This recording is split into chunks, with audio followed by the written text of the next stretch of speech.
this meeting of the Stratford Board of Education to order. Oh, sorry, my mic is on. Here we go. At 7:16. Today is Monday, March 27th. My name is Andrea Corkin. I'm the board chair.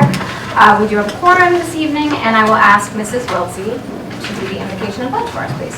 Wonderful. Thank you for being here, everyone. Please stand. We beseech you, Almighty God, to bless this meeting of the Board of Education. So guide and rule over our hearts and minds that all our deliberations and decisions may be in accordance with your will and lead to the advancement and welfare of the community of Stratford for whom we serve. Amen. I pledge allegiance to the flag of the United States of America and to the republic for which it stands, one nation, under God, indivisible, with liberty and justice for all. Thank you very much. You may be seated.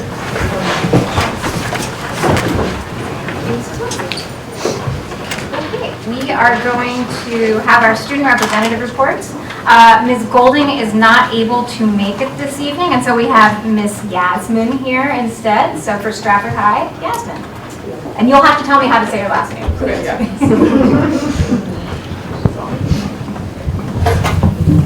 Okay, so good evening. I would like to start off with introducing myself. So my name is Yasmin Sakumba, and I am a senior at Stratford High School. So today I'm filling in for Tiana Golding, who is in a full dress rehearsal for Once Upon a Mattress, our Stratford High School spring musical, where she holds a lead role. So I would like to share a little bit about me so you can get to know me a little bit better. So I'm currently interested in the medical pathway, and I hope to continue advancing my efforts in my school, that I made in my school. So at Stratford High, I served as president-elect of HOSA last year. I now serve as president. Alongside the other officers and members, I've worked to create an accessible menstruation station, and am planning to attend the Johnson House Elementary School next week to speak on ideas related to healthcare. I've been honored to also serve as president of Connecticut HOSA. I also have an interest in studying African and African American history, another subject that I hope to expand on in college. Thank you, and now I will go over the March events. So on Tuesday, March 7th, the Stratford High School Culinary Department hosted leaders of Stratford's Rotary Club for lunch in their monthly meeting. This was a wonderful opportunity to showcase the talents of our students and connect with the greater Stratford community. March marked the conclusion of scheduling for our school counseling department. So far, they've created schedules for 1,187 students for next school year. So on Friday, March 10th, Stratford High School hosted their annual dodgeball tournament. So with 13 teams made up of current students, alumni, and faculty, it was a great night for all, and once again a very successful fundraiser for our student council. A combined student alumni prevailed this year, proving that youth has its advantages.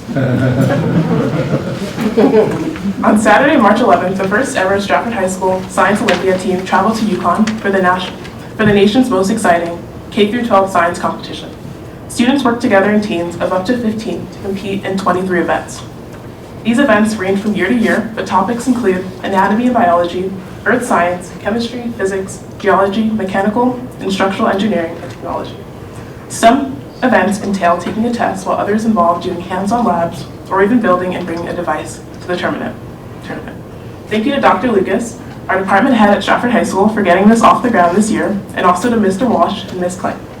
Our team did a great job on their inaugural appearance, with 2 students even finishing top 4 in the Fermi event. We're excited for next year. On Thursday, March 16th, students of the Stratford High School math team traveled to Southern Connecticut State University to compete in the Map Puzzle Challenge. 8 students represented Stratford High School in this challenge. During this statewide competition, teams of students worked together to solve various puzzles. Answers then produced clues to travel to various locations on campus, modeling a form of geocaching. Next year, we hope to expand the number of students attending. Additionally, March marked the end of the Fairfield County Math League season. Our team and achievement has grown since our participation began in the 2019 to 2020 school year. We will continue to participate in these events next year and hope to explore additional ways to engage in math events in and outside of our Stratford community. In Stratford High School Humanities Department, the lyrical submissions of Alpha Stratford and Bunnell students enrolled in the African American, Black, and Puerto Rican Latino course of studies debuted via our dinner showcase, a pre-recorded show by the musicians of Blues and Beyond. Thank you to our humanities teachers, Kathy Mack, Bart Tuskey, Sean McNone and David Jockle, who continue to inspire students to think critically, teach the nuances of a movement, and be change makers. In the words of senior Isaiah Johnson, consider that the history of these blues numbers grew out of the same history that lives to the present day. The past makes the present. The painful history that these songs grew out of still grips American society, and if we can understand that, we may be far more informed and ready to work towards positive change. Our civics classes and the humanities department are preparing to engage in a simulated election for the town's registrar of voters in early May. Our senior English courses are partnering with Sikorsky Credit Union for the financial literary fair, and our ninth graders will be receiving their public library cards and learning of community resources during our talent partnership in English classes. On Friday, March 17th, the Stratford High School Band marched in the annual St. Patrick's Day Parade in New York City. The students, under the direction of Dr. Ryan, wowed the spectators on Fifth Avenue as they traveled from 44th to 70th Street. March 23rd marked our return to our in-person grade 8 open house at Stratford High School. Almost 200 parents came out to hear a wonderful presentation by Stratford High School administration and department heads. Following that, members of the Stratford High School National Honor Society and our ushers provided our guests with guided tours of our new facility. Today, our school counseling department took 20 juniors to UConn Stanford. These college tours helped our students see the opportunities that lie ahead for them as they start to make plans for the future. Tomorrow is the 2023 School Day SAT for the juniors at Stratford High School and Bunnell High School. Good luck to everyone. While juniors will take the SAT, our 9th and 10th graders will have activities planned for them, including a career panel. We are looking forward to a wonderful day. This weekend, we invite you to Once Upon a Mattress, Stratford High School's spring musical. We will offer shows on Friday night and Saturday afternoon and evening. Please come enjoy the show. Thank you and have a great night.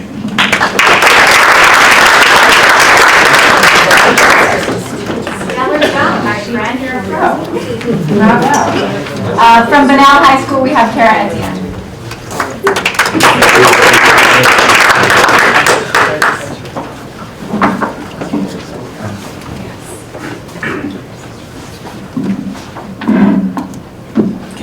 Good evening, everyone. My name is Tara Tian, and it is a pleasure to be addressing you this evening.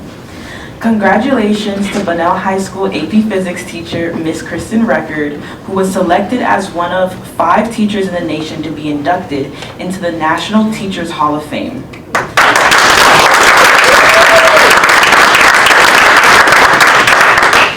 On March 16th, Bunnell hosted a surprise celebration which included the superintendent, the mayor, state and CEA representatives, members of the Board of Ed and Central Office, Miss Record's friends and family, all of her students, and the science department. Miss Record will be attending induction activities in Washington, D.C. and at the National Teachers Hall of Fame / National Memorial to Fallen Educators in Emporia, Kansas, later this spring and summer. She is just the 6th educator from the state of Connecticut to ever be inducted into the National Teacher Hall of Fame. Congratulations, Ms. Record, on this prestigious honor.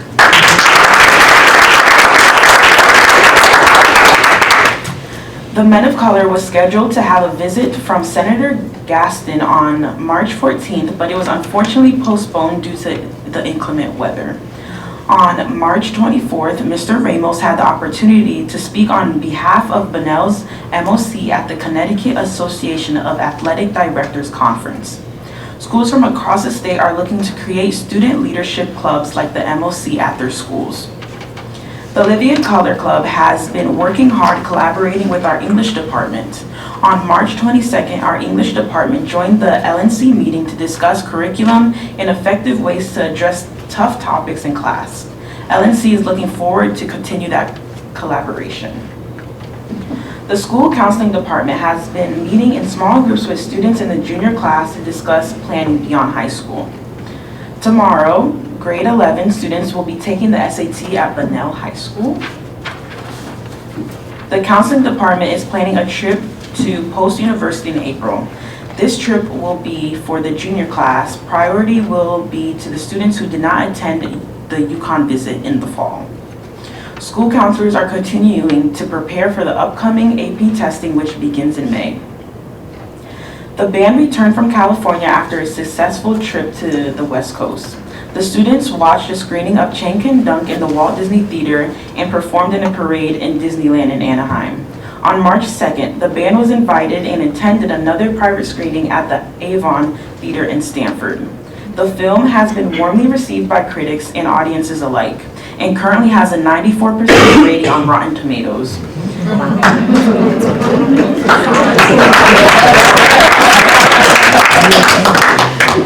The MAC Championships will be held at Bunnell on April 1st. Over 30 competing units from 3 states will be in attendance. The stage had a fantastic trip to see Phantom of the Opera last week. Students really enjoyed the show. They are currently in the thick of rehearsals for Mean Girls High School Edition for the spring musical. Please come out to see the show May 18th, 19th, and 20th at 7 p.m. and on May 20th at 2 p.m. Concert Choir and Select Choir are currently preparing for the spring concert in May. They are working to fundraise to get uniform for the choir. Please consider supporting one of the many fundraisers. Spring Flower Buds, in which we get half of the proceeds, and they also have a skating night at the CT Sports Center on April 21st.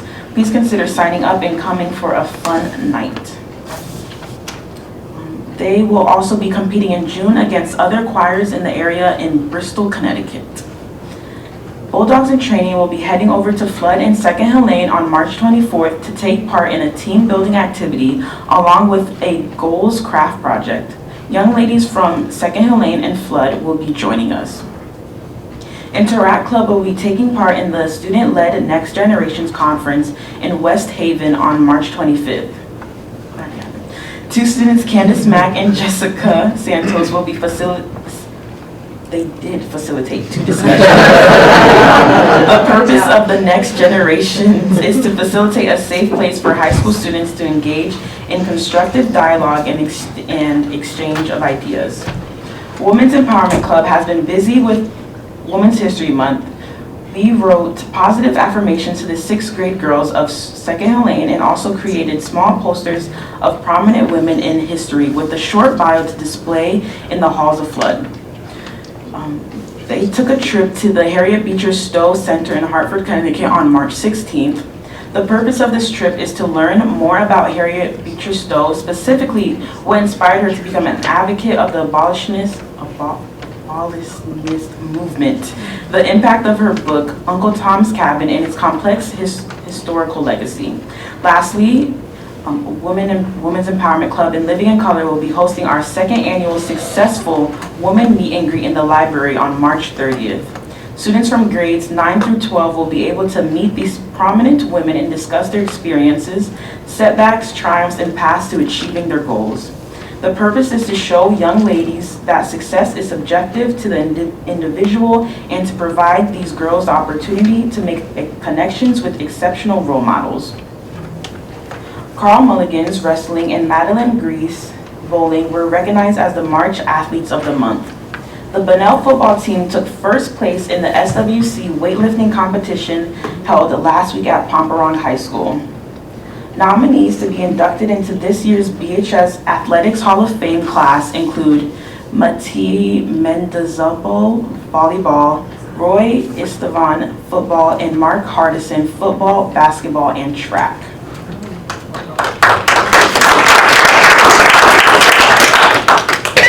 A group of 9 students led by Madison Thomas Ferguson and Jessica Santos are planning a panel of role models in science careers to share their personal stories and journeys about their passion for science. Their goal is to provide their peers with opportunities to learn directly from STEM professionals, to gain interests which can support them in finding their niche career. Miss Record and Dr. Khan presented at the NSTA National Conference in Atlanta, Georgia, held recently on March 22nd through the 25th. They presented 3 sessions of the STEM Career Engagement Guides that they co-authored, which were published by the National Network of State Teachers of the Year. A team of 7 BHS students traveled to Southern Connecticut State University on Thursday, March 16th, and spent hours working together to solve undergraduate level mathematic puzzles in fields like graph theory and more and more while competing in a field of 33 teams from across the state of Connecticut. Sophia Calzone, Jocelyn Ciotti, Riley Cook Jimenez, Jacob Greenberger, Paige Dockers, Wisdom Nawazi, and Dominic Puzo each represented BHS. This was the largest competitive field since Southern Connecticut State University began running the competition. The class of 2023 prom theme is Met Gala, which is a popular event where celebrities dress up and walk the red carpet. Thank you for your time and have a nice rest of your evening.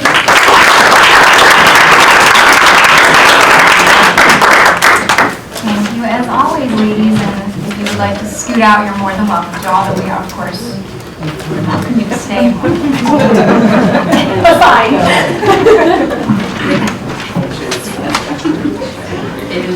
I know, it's fine. We're going to move on to our presentations, and I believe we will be having a Parents' Place presentation. Dr. Sunday? Yes, indeed, indeed. I believe we're going to pull up some technology. Thank you, Mr. Rivers.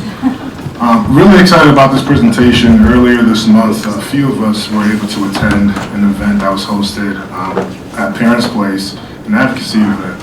And, you know, one of the things that was very, very compelling, including all the information we got, was the impact. I found it to be a learning experience, and to hear the emotional stories of how Parents' Place has impacted so many different families, matched with some of the information we received from an advocacy standpoint, is a call to action that we all need to pay attention to. So without further ado, Ms. Joy.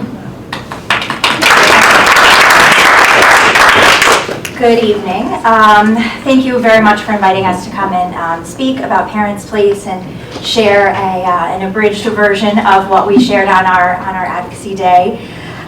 Stratford Parents' Place is Stratford's Family Resource Center. We focus on prevention, intervention, and education for all Stratford families. My name is Amanda Joy. I am the site coordinator for Parents' Place. Our staff includes Susan Schmidt, who's our program administrator, and Migda Carrero, our parent educator, Sarah North, our Parents' Place staff and Parent C coordinator, and Tasha Savario, our parent educator assistant. So we currently have almost 300 registered participants and growing. We have registered, that's not including 3 families we've actually registered this week. Our parent and child activity groups have 60 families enrolled in them right now, and our enrichment classes have 32 families. We also provide adult education opportunities for both parents and for Stratford educators. So we're currently in our 10th cohort of Parent C, which is very exciting. We've had 160 parents for those of you who are not familiar with that, that's a leadership course for parents that learn advocacy and how to be a leader within our education community. We also do other workshops, including Raising Highly Capable Kids, which is new to us this year, focusing on the 40 developmental assets. And for educators, we partner with all of the family child care providers and the center-based child care providers in the town of Stratford. So our umbrella is support for mental health and well-being. That is everything that we do encompasses that kind of topic. Underneath that, you can see our parent-child activity groups are one of the biggest things we do, because when families come in and they're in person, they're able to get both parent education and learn how to provide quality educational experiences for their children. Underneath that also, we a little bit more of an intensive program would be our home visiting. So families get that intensive individualized support for both their mental health and their children's development. When we get into the educational experiences that we provide, again, we work with parents and educators on doing screenings, understanding their child's development, getting them the resources if referrals are needed, and making sure that all children have access to quality educational experiences, both at home and at school. one of the awesome things about Parents Place is we have the opportunity to do some partnering with the public schools and also out in the community. So we've been able to collaborate with, just a few of the programs you see here. We're so grateful for the support that we get from places like the Baldwin Center and the health department, and we're able to connect with those families. Now we can connect those families with resources like Sterling House, Read to Grow, and the YMCA. We also do advocacy work for anything that affects our families. And so our partnering with the Board of Education is an ongoing, increasing process for us. So we have been able to develop these beneficial relationships with secondary families, which was something that we've always wanted to work a little bit more towards with our partnerships with the Family and Community Engagement Specialist, Melissa Redding, and Continuing Education. And we receive referrals from Early Learning Services, School Readiness, and the School of Social Workers. So any of their families that they feel need a little bit more support, we are already part of the public school system. It's a nice, easy referral over to us. And we can work closely on the development of other much-needed services, such as a welcome center and other things in the district. So as Dr. Sunday mentioned, one of these amazing things that we've been able to collect is some really powerful testimonies from our families. And I didn't want to take up your time because we could share videos and letters for hours of our families. So we just pulled out a couple of quotes from some amazing testimonies from the event and also from some letters that we've gotten. So Kate LaPietra, who is a small business owner and a parent of 3, shared with us, the pandemic was really, really tough. But when we were able to come back to Stratford Parents Place and bring my 3rd child here, it was so healing for me. Tanya Burns, a Parent C graduate, said, Parent C was also an excellent program where I learned many skills which I've applied throughout my children's elementary school career. This program has engaged parents as leaders and their children who will be our future leaders. And Nigel Walker, who is a full-time student and parent of 4 and is putting herself out there as a full-time Parents Place advocate, shared a really personal story about her background and told us, I've never done that, to be honest with you, just hung out with people different from me. Stratford Parents Place surpasses color, gender, and economical status. I think I'm a better parent because of the great place called Parents Place. And if anyone's interested in more testimonies, you just reach out to us. So what we shared at our advocacy event is our main focus right now is an increase in funding. The Stratford Parents Place is a member of the Family Resource Center Alliance of Connecticut. There are 57 family resource centers in public schools across the state of Connecticut, and they are all fully grant funded. FRCs have not received a notable increase in funding from the state since 1997. In fact, our current state funding has decreased. And as everyone knows, inflation and costs continue to increase every year. Due to the lack of funding, we know that next year some programs will have to be modified or cut. So the stats that you saw in the beginning of how many families we serve, that's something that we're trying really hard not to have to affect. So we collaborate with our legislators, we attend state meetings, and we're advocating for additional funding and resources. Despite these obstacles, we will continue to serve. We will not fail the families who need support from us. And we just wanted to share with you a little bit about the couple advocacy events that we had recently. So our Parents, Partners, and Pastries advocacy event at Parents Place was wonderful. It was a nice intimate setting. People got to come and see our program and hear a little bit about what we do. We also went up to the state just last week to the Capitol with all the family resource centers in Connecticut and spoke with many legislators, some of whom had never heard of their family resource centers, and some who posed us some very good, challenging questions. But they pretty much unanimously understood and respected the ask that we're bringing to them.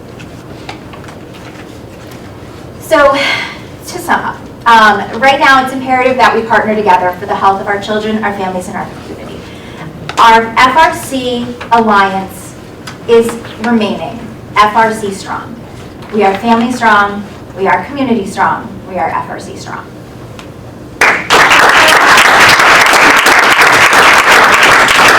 Well, first of all, thank you, and I can personally testify how important the Stratford Parents Place has been to me. I am a graduate of Parent C, and also when my littles were really little, I loved bringing them there and seeing other parents, and it's an amazing place. So, does anybody have any questions for Ms. Short? Just a comment. Yes, I ma'am. think the idea of a welcoming center would be really nice. I know there have been talks over the years of having welcoming centers at each school, but that might not be feasible. But having a central welcoming center for our school family population, I think would be really nice if it could happen. That would be nice. I just too would attest to attending the Stratford Parents Place as a mom, not really knowing what to do or who to hang out with because your kids are so little and keeping you isolated. And it's such an asset to our communities. Thank you very, very much for being here and sharing it with everyone else. Yeah, thank you. Yes, post-pandemic, one of the big things that we're finding is even more families are isolated. Being a parent is isolating. And coming out of the pandemic has been isolating for people. So we love, being able to be a point where people can connect and get resources. Amazing. And thank you for No, but thank you for offering the tips on what we can do as a board and hopefully what our community can do to Yes, support and if you. anyone has any questions or wants any further information, please reach out. You bet. Thank you. Wonderful. Thank you very much.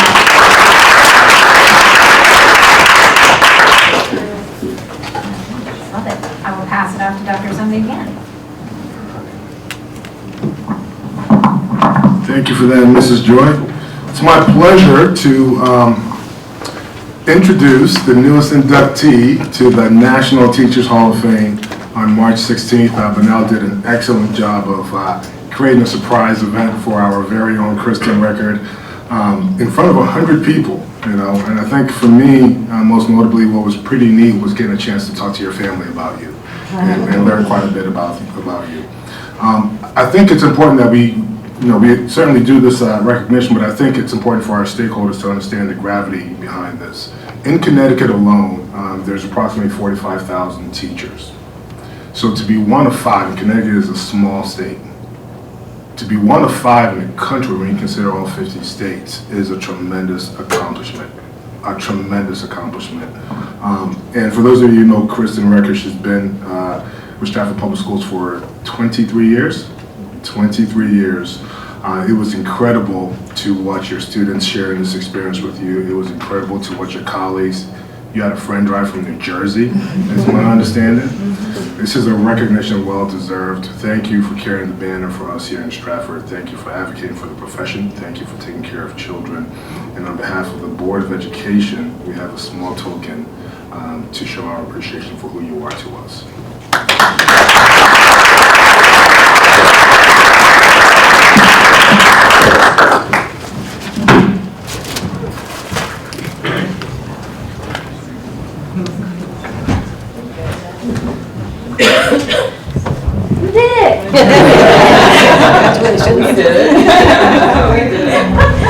There's some flowers for you.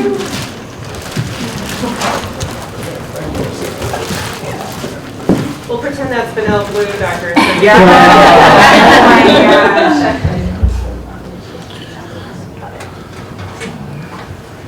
Half my closet is vanilla blue.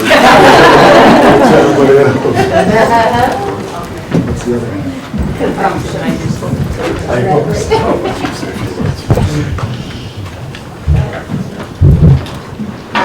Dr. Sunday asked if I wanted to say a few words, and really I just want to highlight 2 quick things. One, to say thank you, because I have made Stratford Public Schools my professional home for 23 years, and I don't see that ending anytime in the near future. It was really special. It was very special of me to get to experience that surprise, yes, with my family, Dr. Sunday alluded to the fact that I have a family of educators. Both of my parents were public school teachers, and my dad taught high school physics for over 40 years. My mother was an elementary school teacher, and then later middle school math and science teacher for 31 years. So it's in my blood. My brother teaches high school physics also. So dad, high school physics teacher, me, high school physics teacher, younger brother, high school physics. He married someone who became an English teacher, so we're all in as a family in public education. And I grew up with, surrounded by amazing examples of teachers both in my house and in the public school that I went to, and that's what I sought out always in my career. And I said this at my surprise announcement, but that I so distinctly remember coming down to Fairfield County when I was, interviewing 23 plus years ago. And this was the place that felt real. This was the place that felt like home, and this was the place that felt right. And I have felt that way ever since.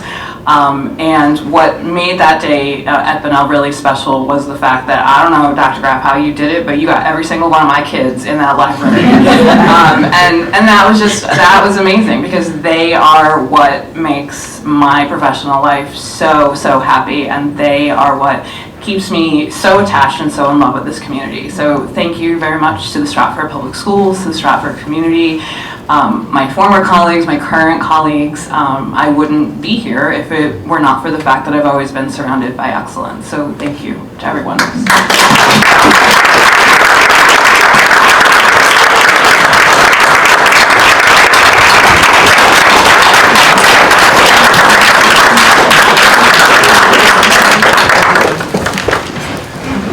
Congratulations, Mrs. Record. What people don't know is on the day of that event, there was a giant cake with her face on it. And also, she was very, very well composed here. On the day of the event, I had a side conversation with Mike. Mike lost the bet. Exactly. Mike lost the bet whether or not she would burst into tears. And the moment she walked through those doors at the Media Center, the library, she was just overwhelmed with emotion. Much deserved love and emotion. Again, congratulations.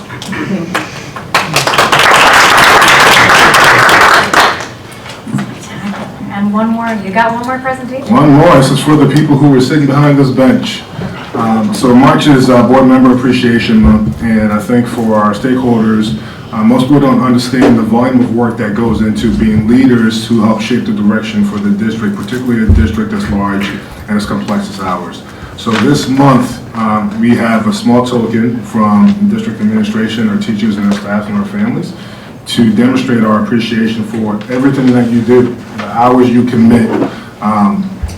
It's glorious. Zoom in on that. It's a small token. But it's a functional token.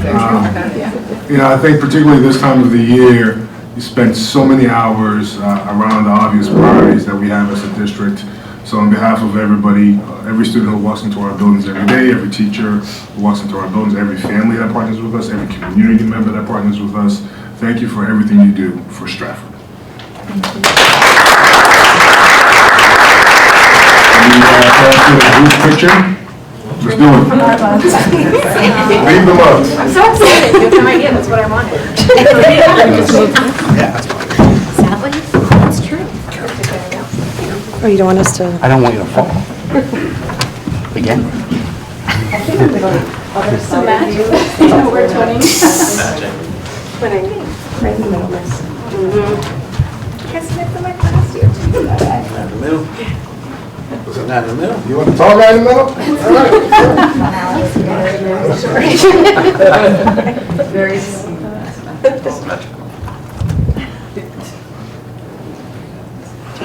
Thank you.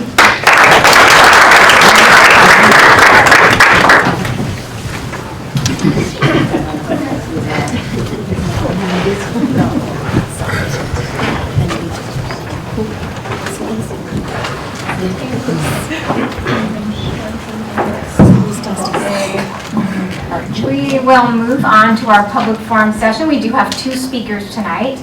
When you go up to the podium, please state your name and address, unless you are a student, and then just state your name. And our first speaker tonight is Ms. Callie.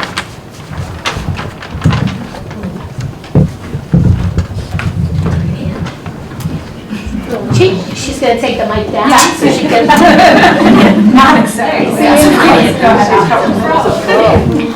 Hello, my name is Hallie Basher and I'm in 5th grade at Wilcoxon Elementary School. We need more social workers and school psychologists and people like that because there are a lot of kids who are sad and need to talk to an adult. Kids need to talk about how they're feeling. Some kids have really hard lives and worry a lot and want to talk to someone at school. Kids who get the school social workers time are only the kids who get into fights. We need them to talk about personal stuff. School social workers have to prioritize the kids who get into fights to keep people's bodies safe. We need to keep people's hearts safe too. I have friends who are supposed to see the school social worker twice a week, but they don't get to see him because Miss Burgess and Miss Serenage are always with the kids who in fights. We have grown-ups who walk around the cafeteria every day who are supposed to stop fights, but they don't. There are fights every day at my school and the principal have to come to the cafeteria. People who are supposed to stop the fights don't send kids out of the cafeteria, so the fights still happen. If we didn't have fights, Miss Weatherly could be involved in good things that are happening at the school. Miss Burgess and Miss Serenage could be opened for the kids who need to talk.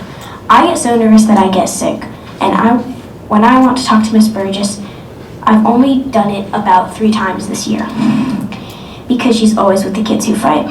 I think if we didn't have enough money for the social workers, there would be more fights and kids would never get to talk to them. The kids know we can't just go talk to them when we need to, and that makes us feel like we don't have people we can talk to at all for things that really bother us. This comes to the point that we feel like we have to be social workers for our friends, and we shouldn't have to do that. We should comfort our friends, but we're only kids.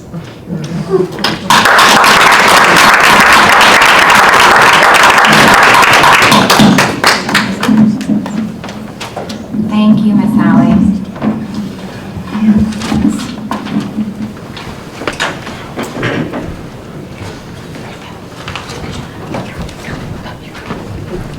Our next speaker this evening will be Christine DeRousseau. Did I do it? Close.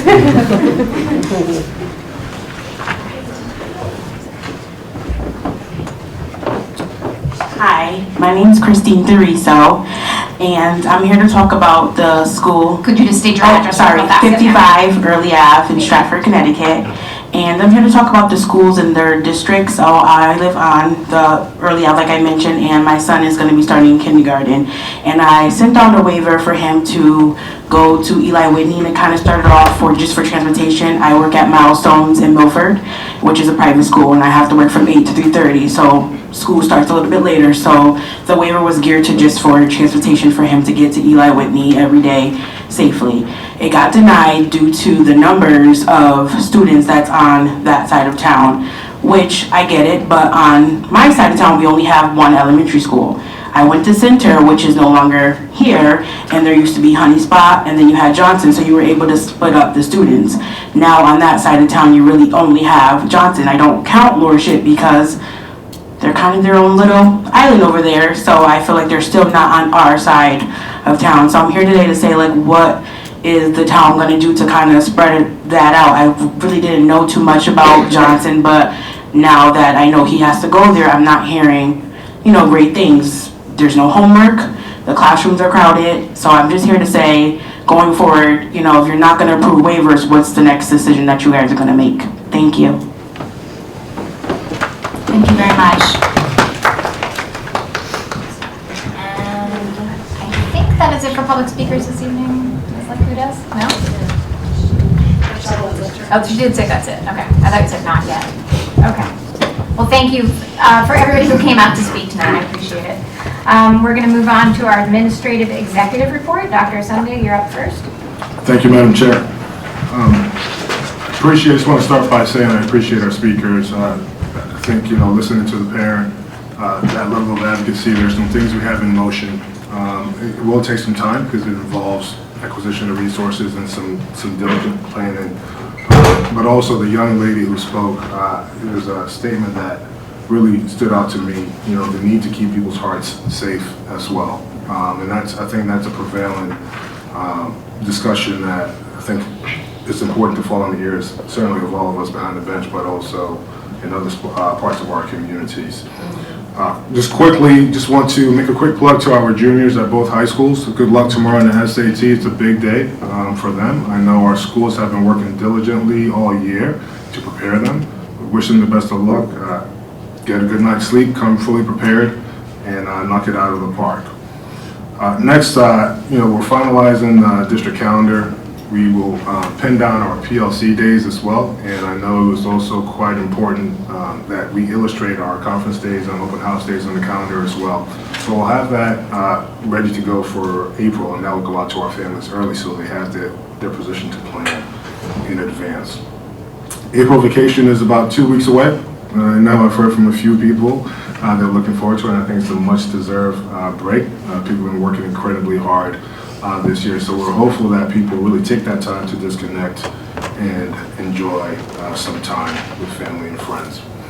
I do want to take some time to speak to one of the biggest projects we have most recently, which is our budget. Okay, I do want to take a moment to speak to that. So obviously, I can speak for many people in our school system and also in the community at large. By saying, we're disappointed in the proposed appropriation that was released on the 13th, okay? And I think disappointed is probably also putting it mildly. We subsequently analyzed what the appropriation would mean for the Board of Education and its work next year. And we computed things, and it's very clear, it's very transparent to us that we'll be underfunded going into next year. I drafted a letter with an analysis based on the questions I was receiving, the concerns I was receiving from family members, from staff members, certified, non-certified staff members, questions I was receiving from board members, questions I was receiving from cabinet members, and in some cases, leaders of our town. What is probably concerning about it is that what was appropriated, in our opinion, clearly misses the mark. Okay, it clearly misses the mark. But also what was potentially concerning about it is that it was misrepresented in the 3.09. Problematic again is the fact that last year, if your memories can rewind a little bit, we had some very complex challenges around the budget process last year with a gap that we had to be responsive to of approximately $2.5 million. This year, that number is 3.1 million. So it's a far more complex problem this year than it was even last year. But more than the number, I would want to bring our stakeholders and members of the board, whoever is listening, to the pain points of how this played out last year in May across the community, where we had to make some decisions and some choices in order to keep our professional workforce intact as much as possible. It resulted in us making a programmatic shift. This year, that rift between what was asked by this board and what was proposed is significantly bigger. And there are no new programs that we can move across the district. It simply just does not exist. It's my job to study this organization, this academic institution, and make a proposal that puts us in a position to run a high-end quality educational program in a successive year. If you had a chance to review the letter that I shared, we provided a computation analysis, and to our reader, we were clear that we're projecting about a $450 deficit per pupil. It's problematic when you think about resources, for those of you who understand budgeting and how school systems work. What can be problematic over the next year and a half is with the fiscal cliff on the horizon, and in a space where we absolutely are going to be required to reduce in future years, that per pupil expenditure over the next year and a half would likely decrease by more than $1,000. Probably closer to $1,300.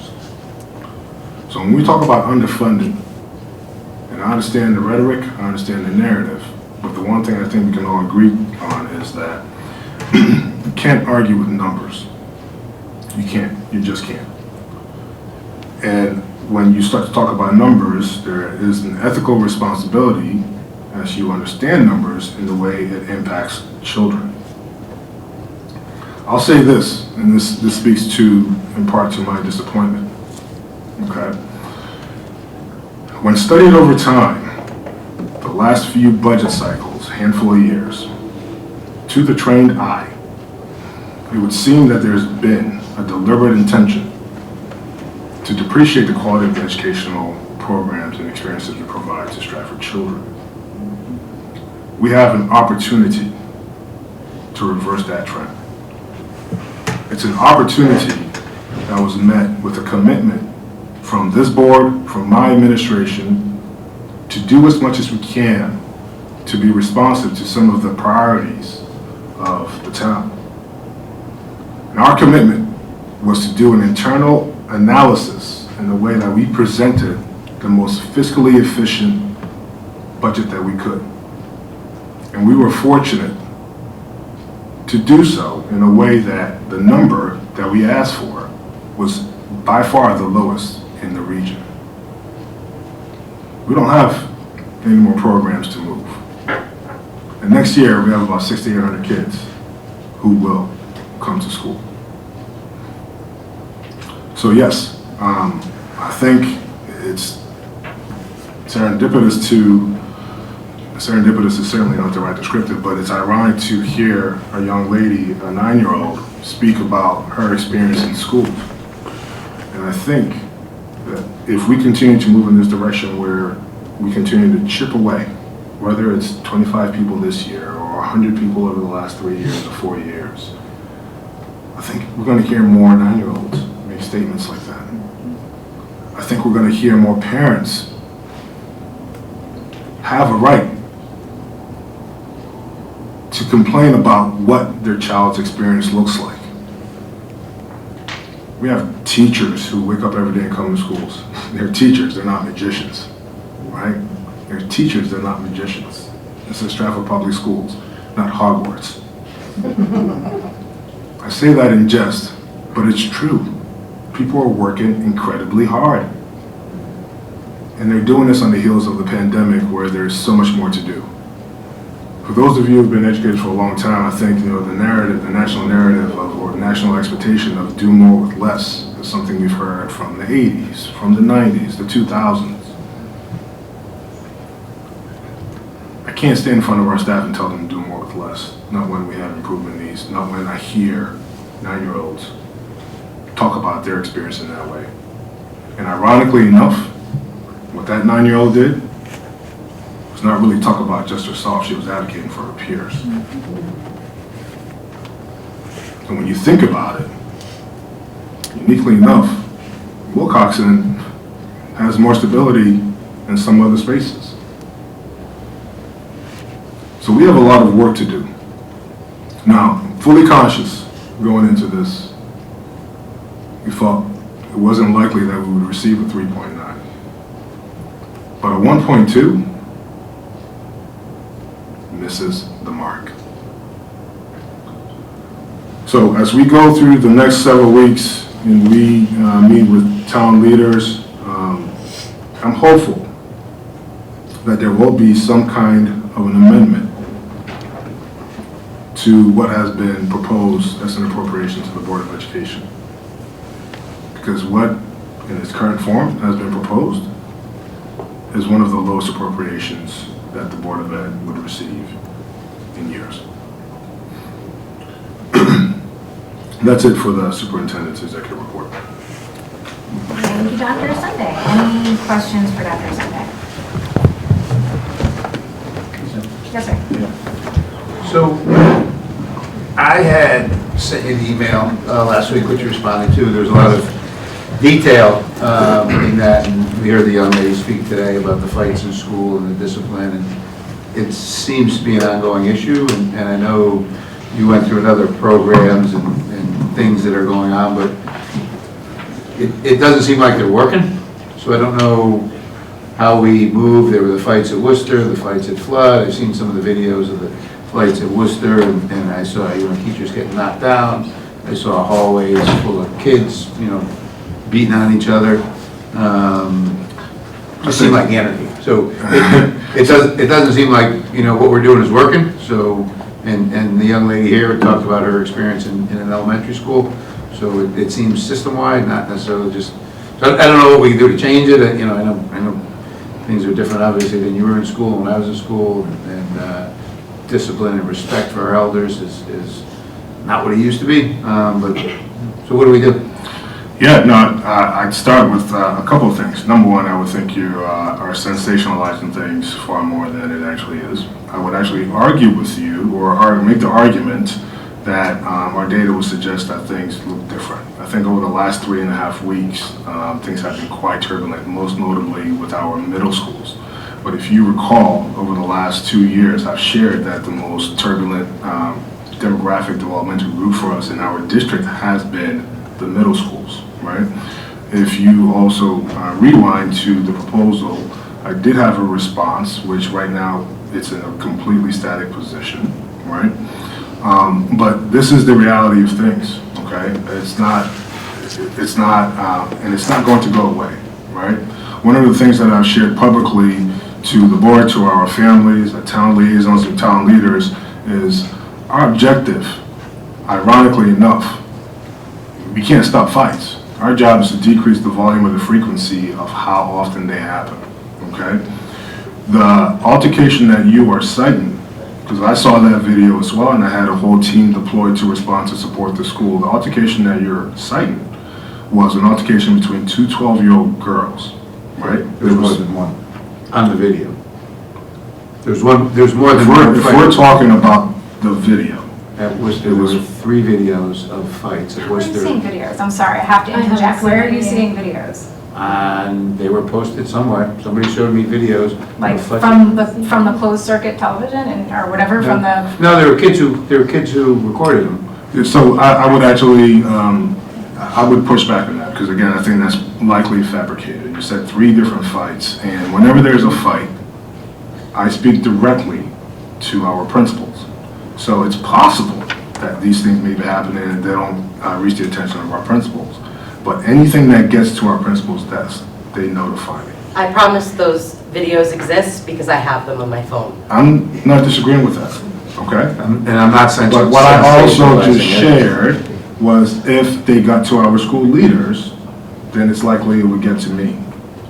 What I'm saying is, if you have videos on your phone because you have access to social media or somebody sent them to you, my first question would be whether or not they got to school leaders.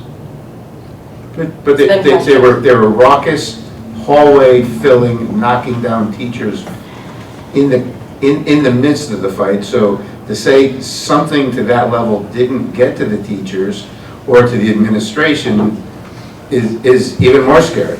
No, it's scary the way you're sensationalizing. I'm not sensationalizing. I'm just commenting on what I visited. Well, I'll share this with you. You said there was only 1 fight at Flood. There were 6. And I saw the videos and talked to the police on that issue, who said there were 6. With all due respect, So okay? I'm not sensationalizing. With all due respect, I'll share this right now, okay? Because you are sensationalizing because you stand behind the microphone. If there were issues with teachers being knocked over, there are 2 individuals in this room who would pick up the phone or email me immediately. 2 individuals. I would know about it immediately. Beyond that, whenever any of these, to your point about these ruckus events, whenever these things happen, I deploy an entire team who conducts a full investigation, okay? On top of that, if you're telling me that police are sharing this information with you, my question would be, when we have SROs in our secondary schools, why they're not giving that information to us. So similar... You gotta ask them, not me. No, these are ethical people who are committed to their work. Okay, so if you would look or aim to sensationalize it, you have to be able to speak about it here. I'm not sensationalizing. No, so listen, where I'm from, there's so many different ways to characterize that. You can't put a flamethrower on the table and walk away from it. Well, we can talk about what the young lady said here about fights, everything. Was she sensationalizing too? I don't think she was sensationalizing, Okay. but what was she talking about? Fights every day. She was talking about staffing. She was talking about staffing. She was talking about so they can respond to some of the impulse issues that our children deal with. Actually, what I heard was the staff was addressing the impulse issues, so the other kids couldn't get hurt. What you But heard she said it. was Now, her can I saying, just interrupt for a second? what you heard was her saying that they don't have enough staffing to deal with all the children who have these impulse challenges. All right, Ms. Vidal. Regardless if there's 1 fight, 6 fights, 100 fights, it doesn't matter. What's being done in the schools about them? What happens to those students? Are they put right back in a classroom? Are they sent home? Are their parents called? Something. Yes. So there's a protocol, it's called due process, okay? So all administrations will investigate the entire situation, right? The first thing that they're slated to do is contain the crisis. So if there's a fight, separate the kids, have the kids evaluated by nurses. After exercising a due process investigation to get both sides of the story to understand what the root cause was. The example that you're citing at Flood were two 12-year-old girls who just simply did not like each other. That's simply what it was. It was propagated through social media. After they investigate that, they bring family members in, okay? From there, they issue out consequences appropriately, okay? Now, in the conversation and the email exchange that I received from Mr. Henrik, one of the things that he shared with me was that there's this narrative that kids are not being disciplined. And I asked that question. I asked that question because I've had that conversation with SEA leaders, and I've also point blank asked that question of our principals, right? And in your email, Ms. Bedell, you shared with me that people are reporting to you that school leaders are not issuing consequences because they're concerned, or teachers are not also administering management in the classroom because they're afraid for their jobs, right? That was the narrative that you shared. Part of it? I have been very explicit about talking to our leaders, our association leaders. I've been very explicit about speaking with our principals, correct? I have been very clear about my position, because part of this narrative was whether or not there has been a historical expectation that kids should not be disciplined. I was a former principal at one of the most turbulent schools in the state. My position is I firmly believe in discipline, but you have to follow the right channels, right? You have to exercise due process like it is anywhere else, in any other space of government, and we have to avoid marginalizing children. You avoid marginalizing children if you follow due process. I have been very clear with that for principals. And there's been times where I've flat out overturned a principal decision. That is not a practice that I want to engage in. But at the same time, I have confidence in our principals' ability to manage their schools. And if they have challenges that are beyond the scope of their capacity, then it's our job here to provide them with the resources so they can continue to do the work, including suspending children. The type of cases that rise to my level are cases that are high profile in nature, that may oftentimes involve a police officer, or expellable in nature. Now, conflicting, because this is the narrative that is apparently, streaming through our communities, why are kids not suspended? I can look at my school administrators and tell them to go ahead and suspend kids. I can. I don't have a problem doing that. As a matter of fact, I put that in the memorandum and I explicitly told them, issue out disciplines, okay, accordingly after you've gone through the process of investigating cases. I've said that to them. But conversely, when those kids come back to school, they have to learn. And I'll ask that question about what's that child's progress. So what's their response?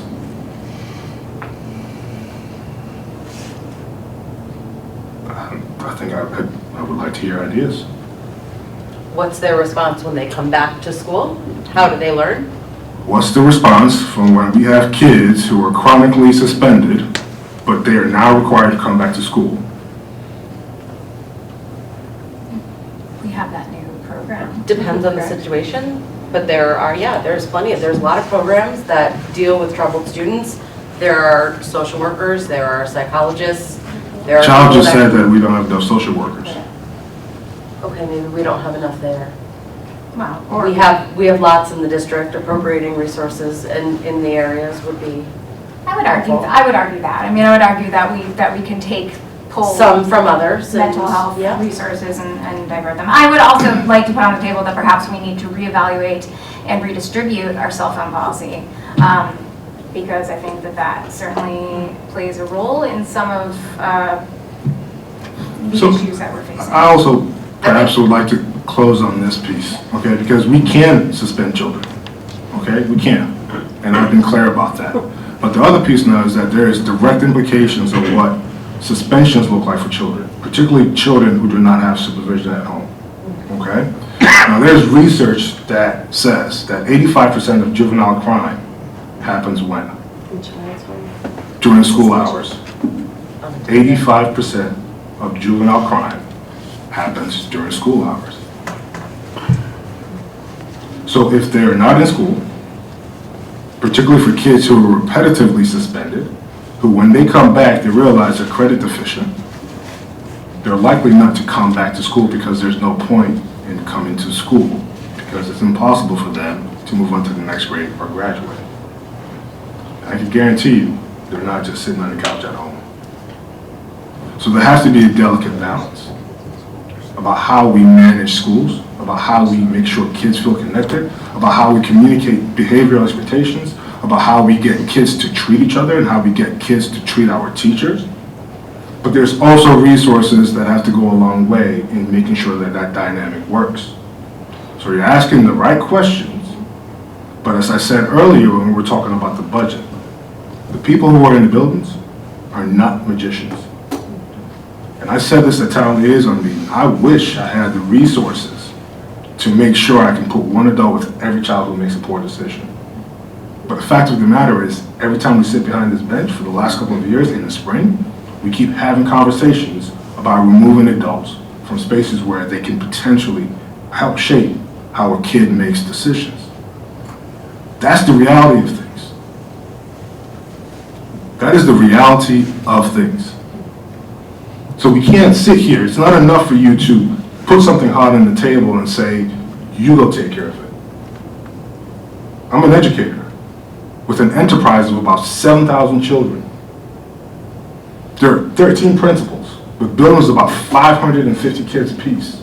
And at the high school level, 1,000 people. It's like asking the nurses at the high school, who is one for 1,100 kids, why can't you take care of 350 kids with medical issues? It's 350 kids and it's one person. So we can have this conversation, and if it's intended to make claim that people are not doing enough, then I would invite anybody to come in and be a substitute for a day in the classroom.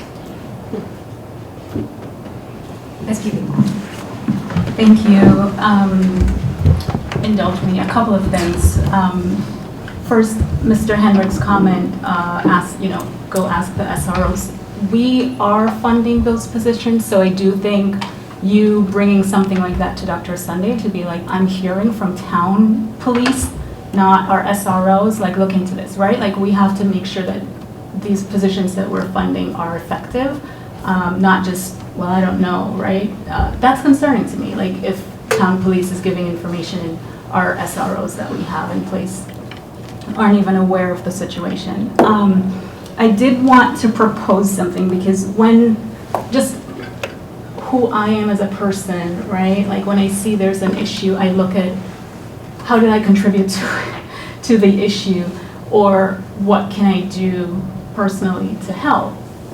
Being on the policy committee, I've been thinking about this because I do also have children in the school system and experience certain things, and I wanted to see how you guys feel about possibly, maybe through the policy committee, develop sort of a set of behavior standards across the district, not per school, not like across the district. It could be at different levels, right? Where some modifications for the higher, for high school versus the elementary, and because what I'm experiencing, and I've heard from other families,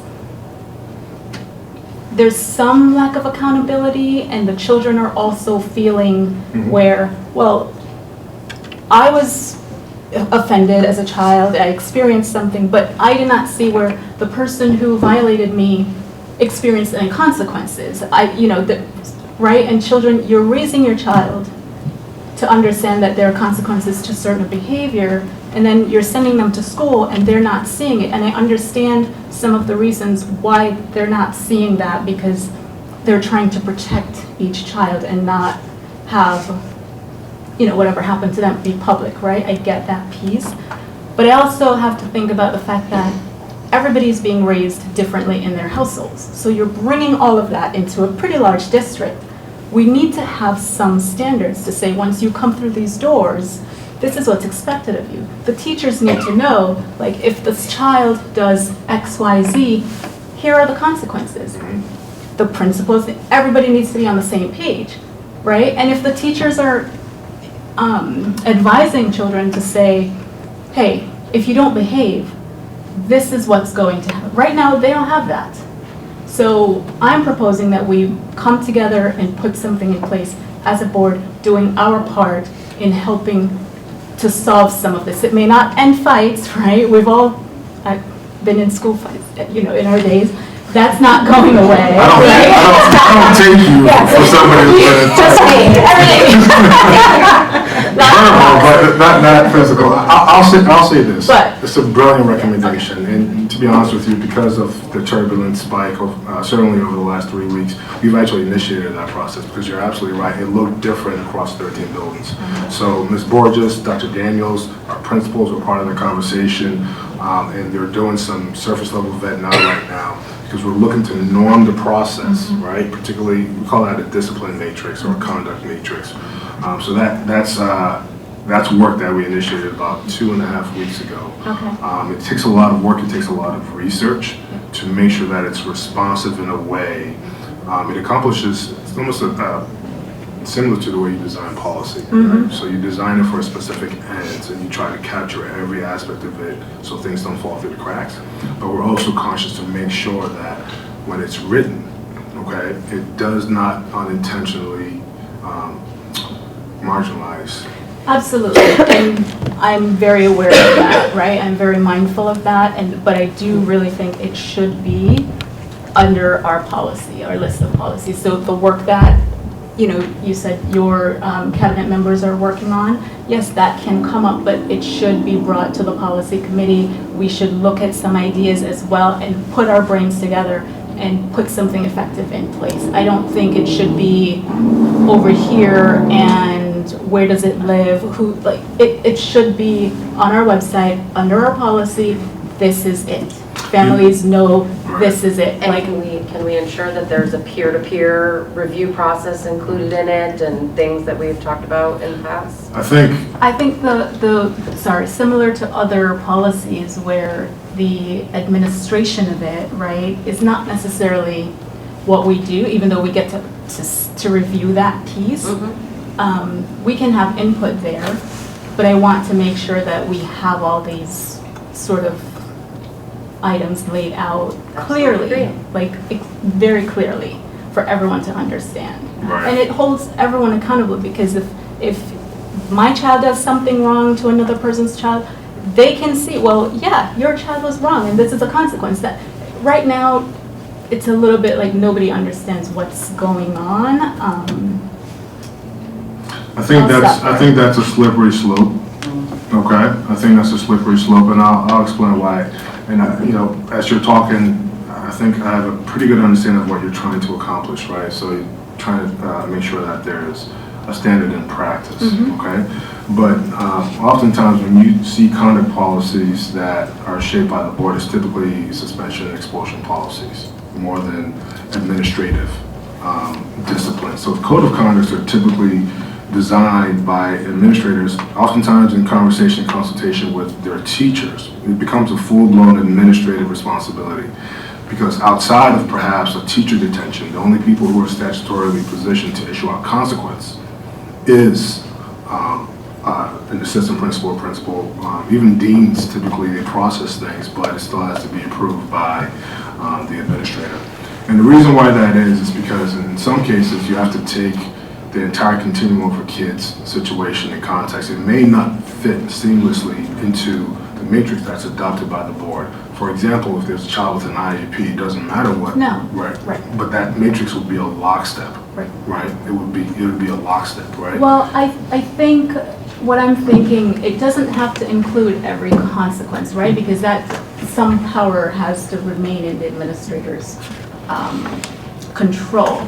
But expectations like, here are our expectations when you're in our schools. Like a classroom charter, but for the district? Exactly, you know, like something along those lines. There are other districts that have similar things in place, like I've reviewed. Like I said, it's been on my mind, I've looked at some stuff, and I do think we can put our collective minds together and come up with something that actually helps to ease some of the burden. That's great. I appreciate your input, and I think this has been a robust discussion and certainly an important topic that we'll continue to check in on. Yes, sir. And just for the record, I don't think the suspensions really are the answer. I don't think they work, to your point. I don't think that's the answer. But I don't know what the answer is. I wasn't hired to be the superintendent. So I give you suggestions, but I'm not the expert by any means. And I'm not saying by any means that our staff are not doing their fair share of the work. Because I know, and I saw the teacher get knocked out. I know they were trying to stop it. I saw what happened. And I know they're in it, and I know the people in this room were part of the staff, and I know that they're working hard, and they're looking for solutions, but, you know, it needs to be a comprehensive plan, and it needs to come from the top down. So, you know, one of the challenges of our district is structures and processes were not cogent, okay, by and large, okay, and I would go as far as actually, you know, we've talked about this, right? Whenever you talk about implementing structures and processes, you know, policy is an avenue to go about doing that, okay? But policy is only as good as to the extent that somebody can implement it effectively, right? So that's been part of it. I think when we continue to think about some of the challenges that we have, and when we talk about creating structures, it takes it's an iterative process that has to fall into place over time, right? Those structures start to move professional practice and habits. But truthfully, you can have all the structures in place.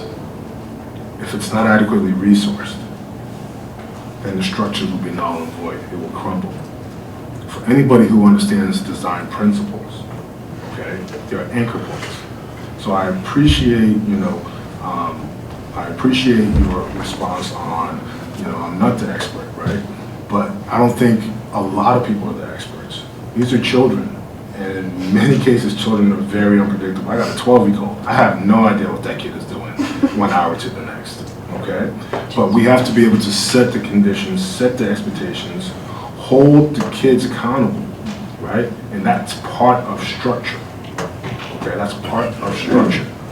So we need to continue to have these conversations, but now I'll say this 1,000 times over to the point.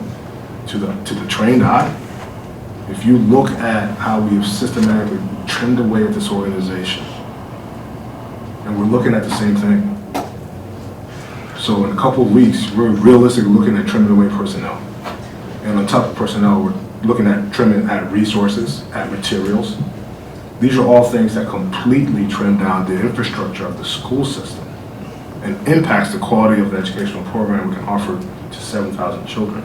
This is not a question of whether or not, you know, there's a tension between the town and the Board of Education, or whether there's a tension between the superintendent and X, Y, and Z. There are kids who are going to walk into our buildings come September 1st. And we're going to have these conversations, we're having these conversations now, and it's the end of March. These conversations could have started in September.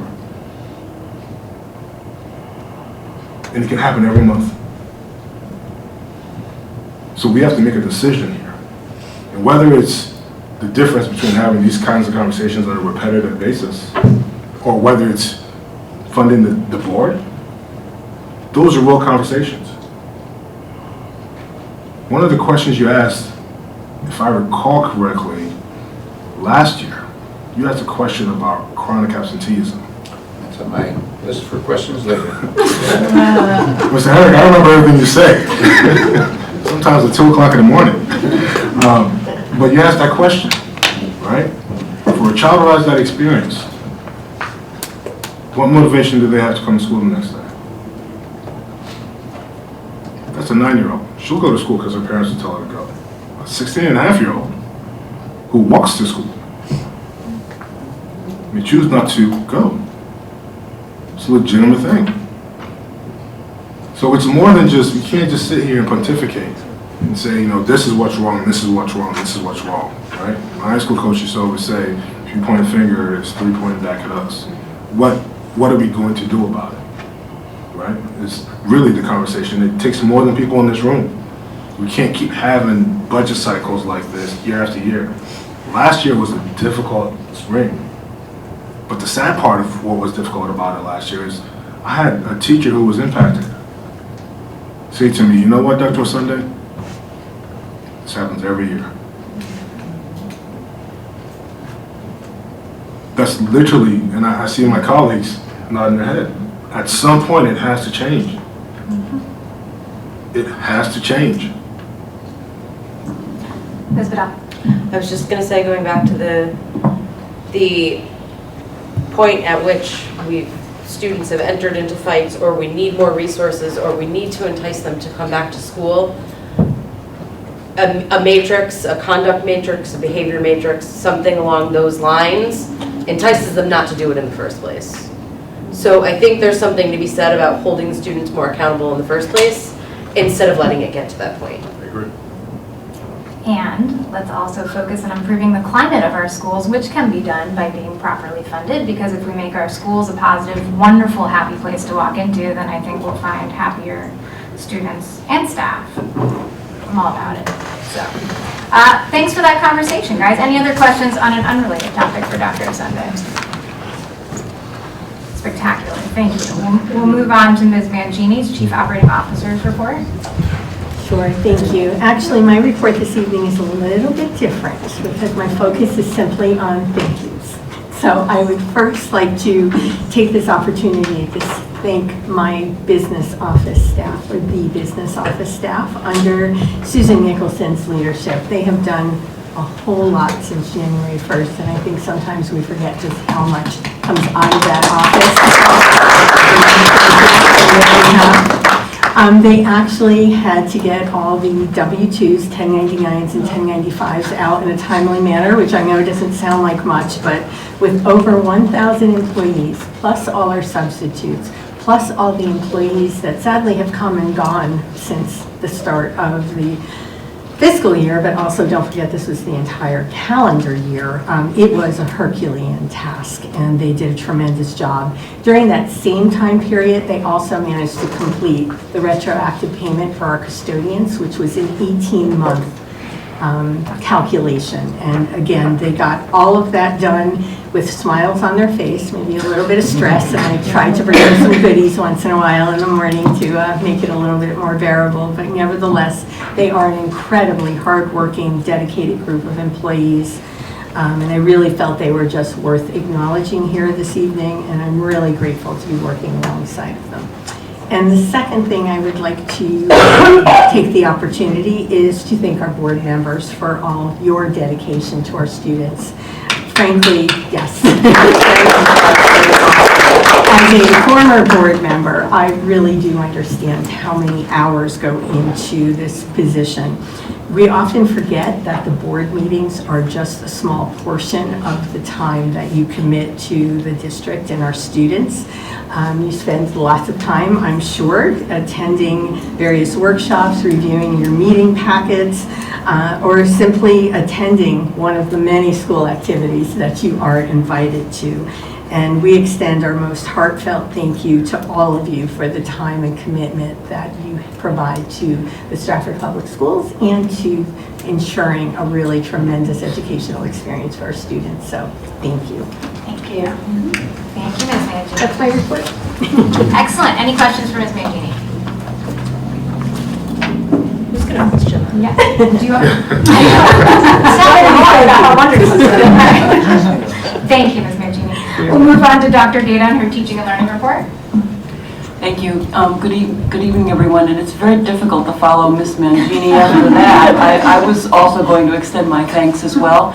She did it very articulately. I want to thank her for expressing, I think, the way the whole cabinet feels. You know, we look to you for input, for your feedback, for your knowledge, and then about the community to help us do our job better. So we really appreciate the time that you give to us. So thank you. I'd also like to, I don't know, these high school students. They steal my thunder all the time. This time it was Yasmin, but I've talked to Sam Rosenberg, and at the next board meeting, we'd very much like to bring to you the team members who went to the Science Olympiad at UConn, because they stuck their toe in the water. This was the first time that they tried something, and it was an experience that they articulated very well, and I'd love to have them be able to share that with you. So, the only piece I'll add to it, so I don't take away the thunder and everything, and the beautiful pictures that I was sent about the day, was that they placed 32nd out of 37 teams for their first time, congratulations to them. And the other thing I'd like to make you aware of is Go Baby Go is coming this week. This is a program that's designed to allow children with special needs to move independently by modifying toy ride-on cars that are both affordable and readily available. Actually, they're donated to this program. Participants who have been trained in our tech department engage in hands-on activities modifying a Fisher-Price wheels car for a disabled youngster.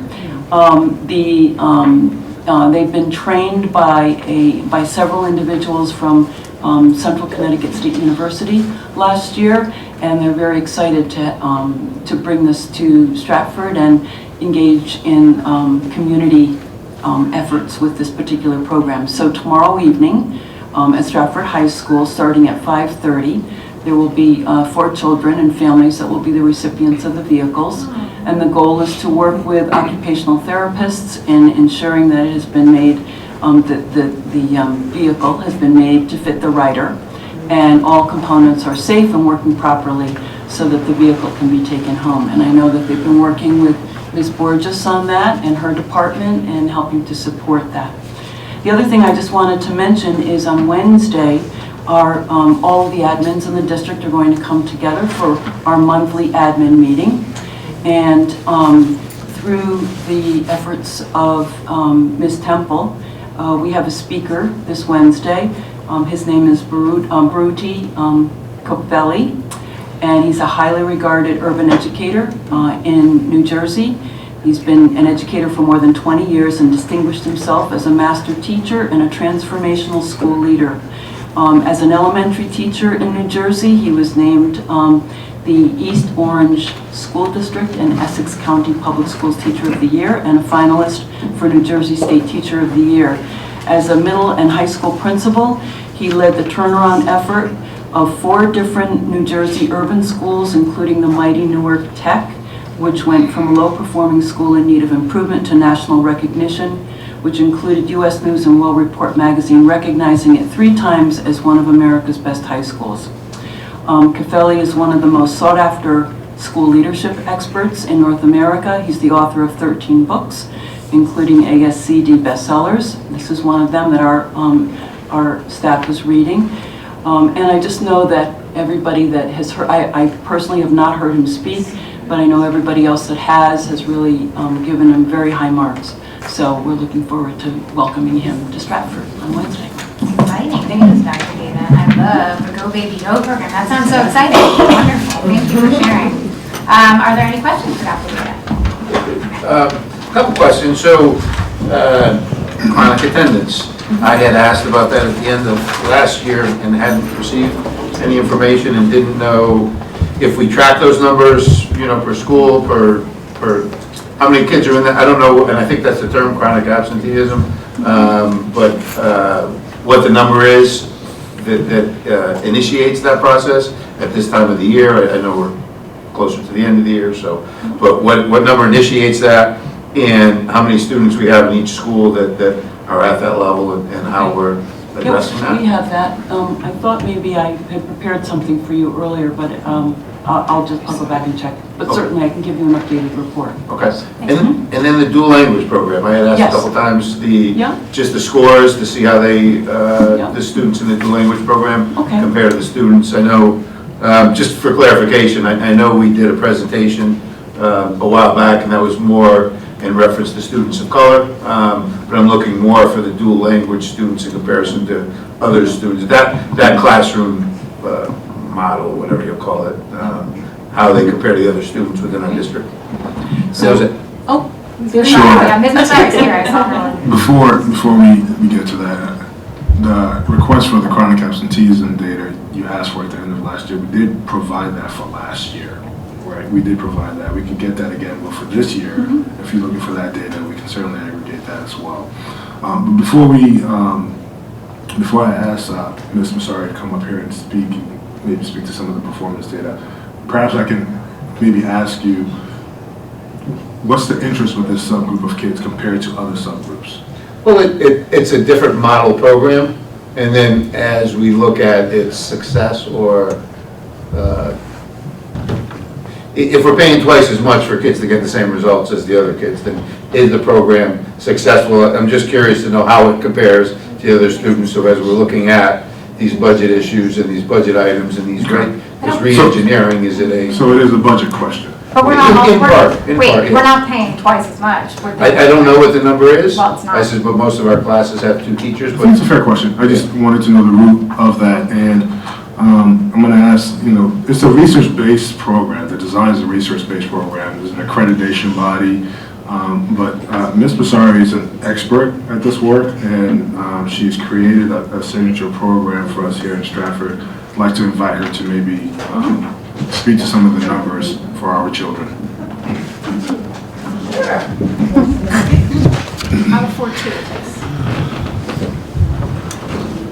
So I don't have all of the data, but I can give you some, and I think I'm very proud of that data, so I'm happy to share that with you.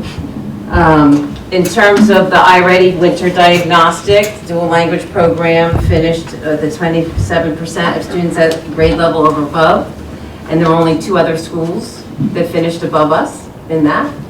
For our iReady reading, and I'll give you that in a moment, I'll give you this. 40% of our students are at grade level or above, and 3 other schools finished above us in that. And we are 44% English learners. So we are really doing a very good job. I am proud of the students, I am proud of the teachers, I am proud of those families. Because when you think about the percentage, we're at 44%. I have 214 students in that program, 93 of them are L's. There are 6.5% and 5% of L's in those other 2 schools, and 6.5%, 5%, and 8% in the other 3 schools that I mentioned about reading. And I want to just make sure that there's an understanding that enrollment data was wrong. There are 40 students in the kindergarten class. There are 39 in grade 1. There are 38 in grade 2. There are 30 in grade 3. There are 36 classes in grade 4 and 31 in grade 5 for a total of 214 students. The lottery is next week, which should hopefully give us another 40 students, which would mean that this program is at 255 students. Is there any, I'm happy to give you some more, but I need to compile that. I think, the base of the question is how our kiddos don't compare to the rest of the population of our kiddos. And, that, was it 39% in math, or what was the number? 40%. Oh, I'm sorry, 27% in mathematics and 40% in reading. Correct. So 40% in reading. And I just want to interject, they also have a second language. But if you remember back to our presentation in the fall now, what I'm actually quite impressed with is there's been growth across the system, because we reflect on our internal assessments at the mid-year point and had our principals go through that process. So there's been growth across, but it's clear to us that this population of kiddos are accelerating for whatever reason in a faster way. When we presented the numbers in the fall, our math proficiency numbers were in the teens. So to hear 27%, right? And if you remember, our numbers in reading was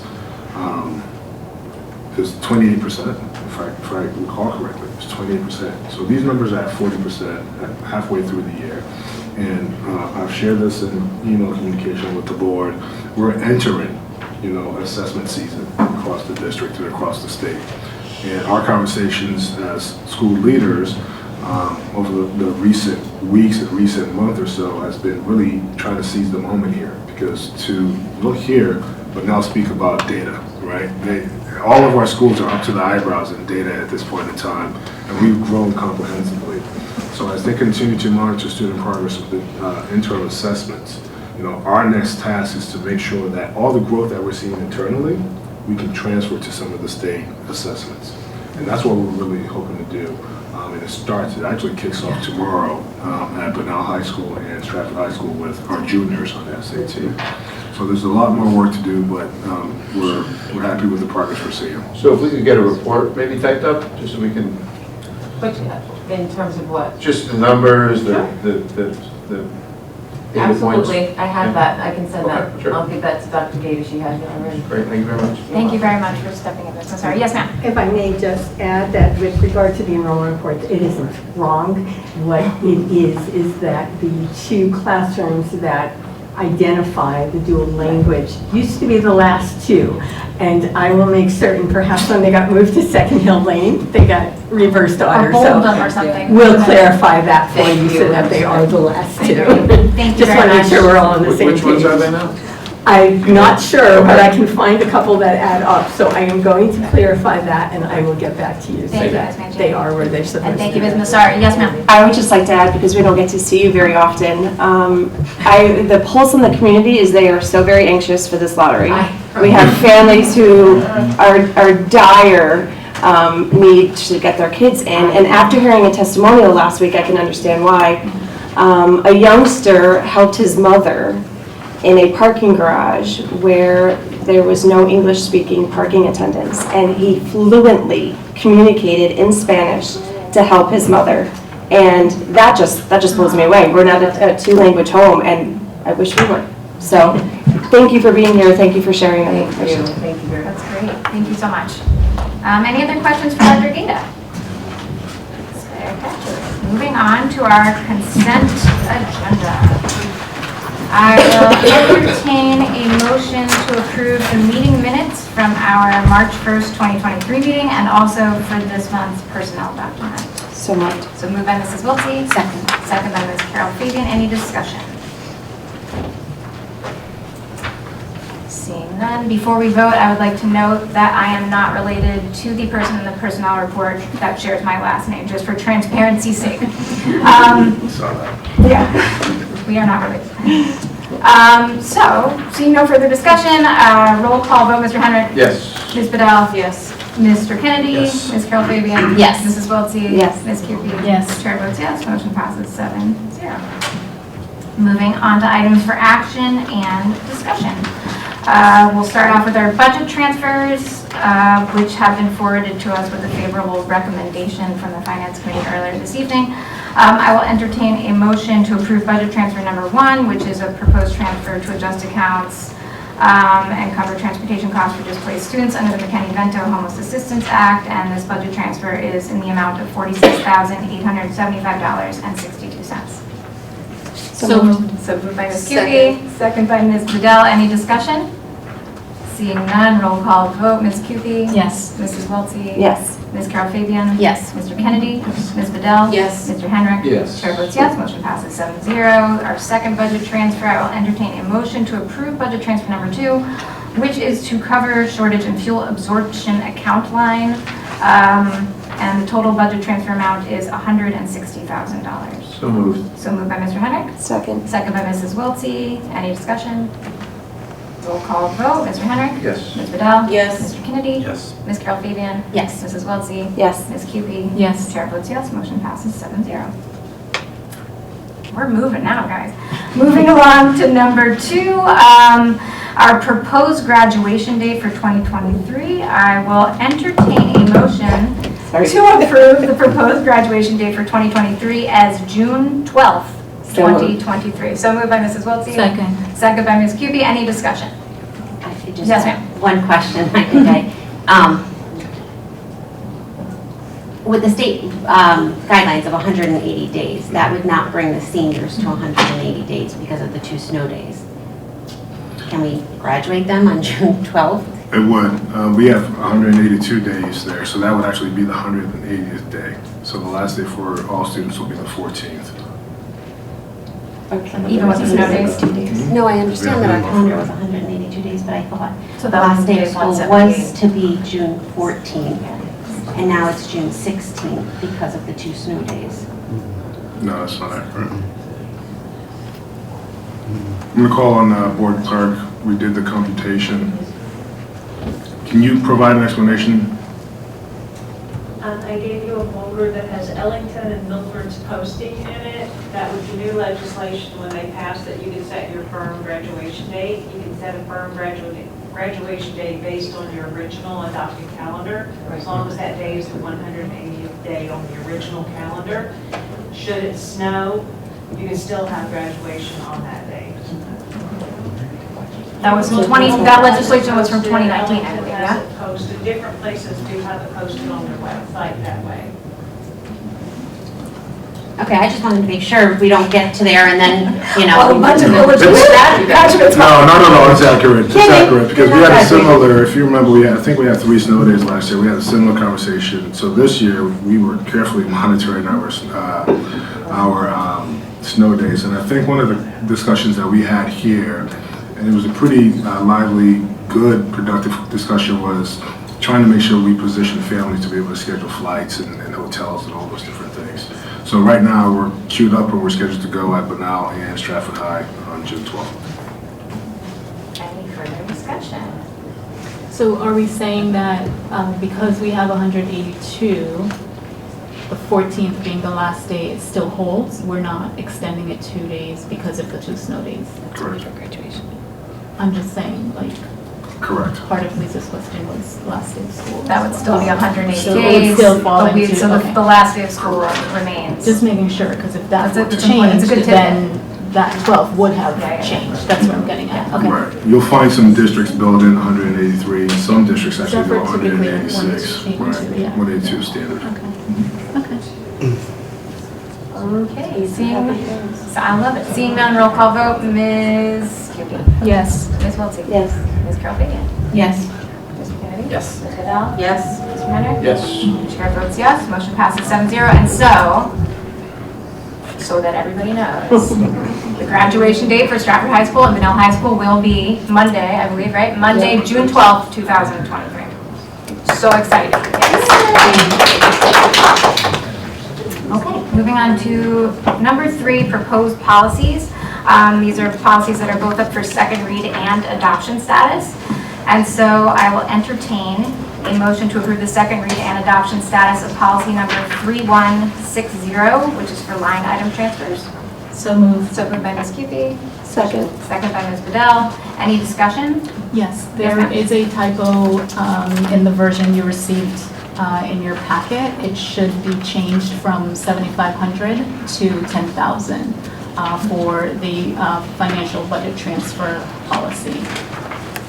So if we can just amend to approve with that edit. Would make a motion to amend. Motion to amend, yeah. I'll second. Mike needs a second. Okay, make a motion to amend by Ms. Cupie, seconded by Mr. Cupie, by Mr. So hold on, no, congratulations, hold on. I made the first motion, I No, can you amend can it as well? still- Okay, okay, continue. So motion to, motion by Ms. Cupie, second by Mr. Henry, my Yes. apologies. All in favor of The amendment. the amendment? Aye. Against? Abstain? Okay. And then we make a motion on that. That's right. And so, I will entertain a motion to approve the policy as amended. Yes, so moved. So moved by Ms. Cupie, second by Ms. Bedell. Any further discussion? All right, roll call vote. Ms. Cupie? Yes. Mrs. Wiltsey? Yes. Ms. Carol Fabian? Yes. Mr. Kennedy? Yes. Ms. Bedell? Yes. Mr. Henry? Yes. Chair votes yes, motion passes 7-0. It's getting late, guys, I'm getting punchy, my apologies. Our second policy, I will entertain a motion to approve the second read and adoption status for policy number 3542, which is the food service charging policy. So moved. Second. So moved by Ms. Cupie, second by Ms. Bedell. Any discussion? Any changes? All right, great. Seeing none, we'll have a roll call vote. Mr. Henrik? Yes. Ms. Bedell? Yes. Mr. Kennedy? Yes. Ms. Carol Fabian? Yes. Ms. Wiltsey? Yes. Ms. Cupie? Yes. Chair votes yes, motion passes 7-0. Thank you for your work on that policy committee. Moving on to the curriculum portion of it. I will entertain a motion To approve the proposed biotech curriculum. It comes to us with a favorable recommendation from the curriculum committee.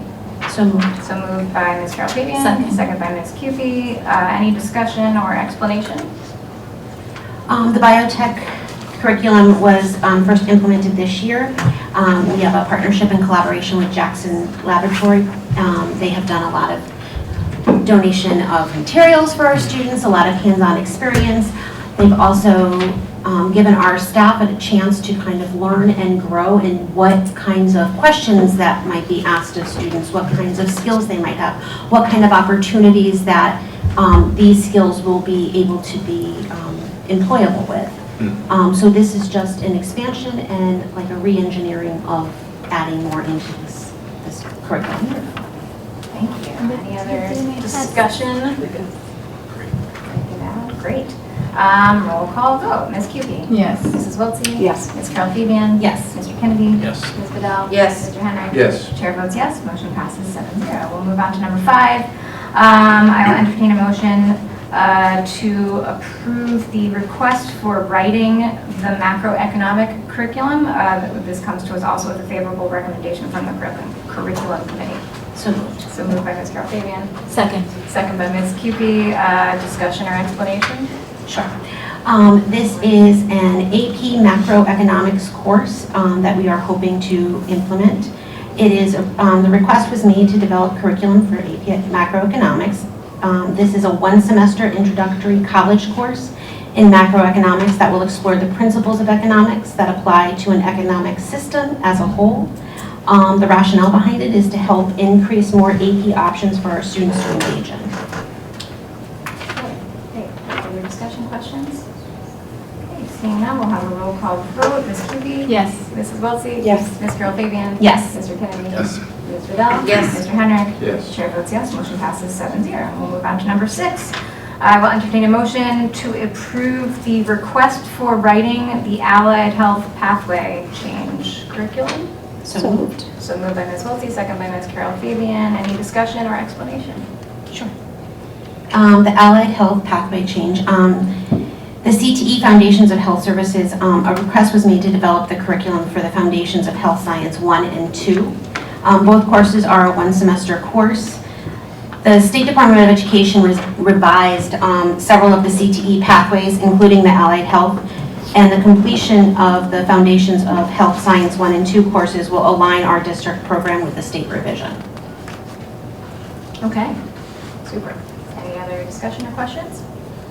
We will have a roll call vote. Mr. Henry? Yes. Ms. Vidal? Yes. Mr. Kennedy? Yes. Ms. Carol Fabian? Yes. Mrs. Wiltsey? Yes. Ms. Cupie? Yes. Chair votes yes. Motion passes 7-0. You guys were busy this month. All right, we'll move on to number 7. I will entertain a motion to approve the capital improvement budget for the fiscal years 24 through 28. This comes to us with a favorable recommendation from the school planning committee. So moved. So moved by Ms. Cupie. Second. Second by Mr. Hendrick. Any discussion? Sure. So the committee did have a special meeting last week to review this before it came before you. There were a couple of changes made to it. I believe they're highlighted in your version. Number 1 being the repairing of Flood's auditorium ceiling. That in the plan was proposed for FY24 and FY25. During the planning committee, it was recommended that we push that out 1 fiscal year. The amount for each year was estimated $750,000, so $750 for 24 and $750 for fiscal 25. So now it's going to be 25 and 26 fiscals at that same level.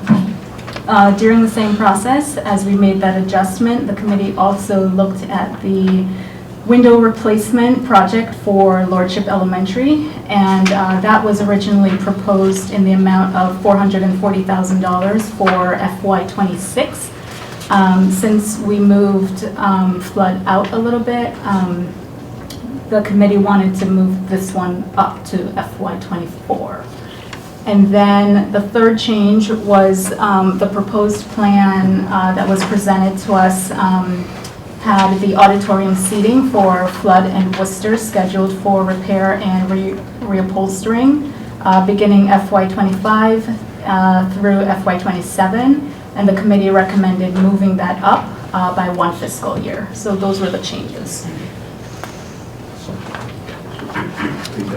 Yeah. Okay, so, just a couple comments, and I wasn't able to attend the meeting, I had a previous engagement, but, and I'm not opposed to sending exactly the way it's written, but I don't know that, just keep in the back of your mind, I don't know how the council or the mayor will look at item number 1, the Board of Ed's planning is reviewing school capacity and district boundaries. A professional study will guide this process. I don't know if they'll consider that a capital improvement plan. It's worth a shot.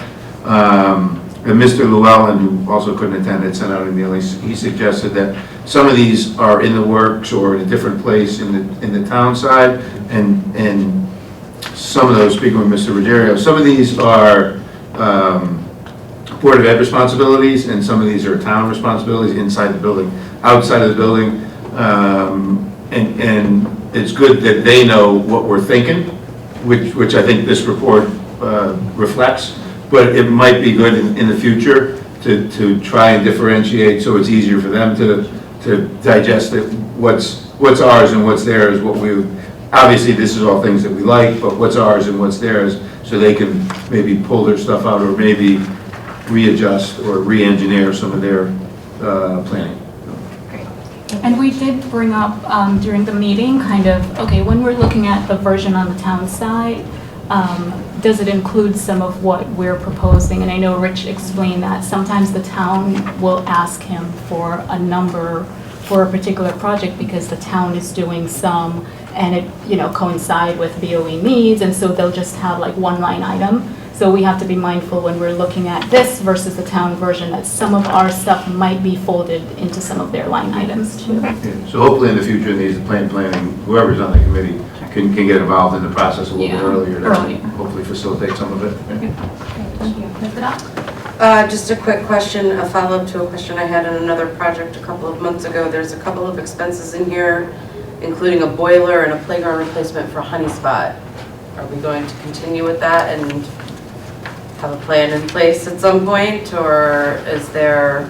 Yeah, the boiler definitely needs work. It needs work. There's no doubt about that. I haven't heard of that actually going through yet, but that is part of a topic that I have with the town. Are we going to replace the boiler? But the school also needs a lot of other help. Well, that's why I'm asking about it, because it's not going to be in use by us as of the close of this year. Correct. So we do have a plan in place, and we are going to share that with the board before this year is over. Okay. The boiler is aced. We were there 2 weeks ago, and I had a chance to, connect with the custodian. They actually showed me the boiler. So it definitely is a good amount of work to do there. But to Mr. Ruggiero's point, there's a host of other things that we need to do. I just wanted to make sure we weren't going to be throwing money into a building that we weren't going to touch. Absolutely. That's all. Absolutely. We have plans. Exciting. All right, any further discussion? Seeing none, we'll have a roll call vote. Ms. Cupie? Yes. Mrs. Wiltie? Yes. Ms. Carol Fabian? Yes. Mr. Kennedy? Yes. Ms. Vidal? Yes. Mr. Henry? Yes. Chair votes yes, motion passes 7-0. All right, moving on to number 8. We're going to read through these healthy food certifications. Ms. Mangini, before I start reading these novels, will you just give us a brief overview of what we are about to do? I will. The healthy food certification submission that we're being asked to provide is a requirement to all public schools that participate in this National School Lunch Program. And actually, these motions are written by the state, and we are required word for word to have them in your minutes so that we are abiding by the program appropriately, and the board is sanctioning that, yes, they are in agreement. Thank you much. All right, bear with me, guys. I will entertain a motion to approve, so we'll do 8A. I will entertain a motion to approve the healthy food certification to certify pursuant to section 20-215F, right? Was that? 15.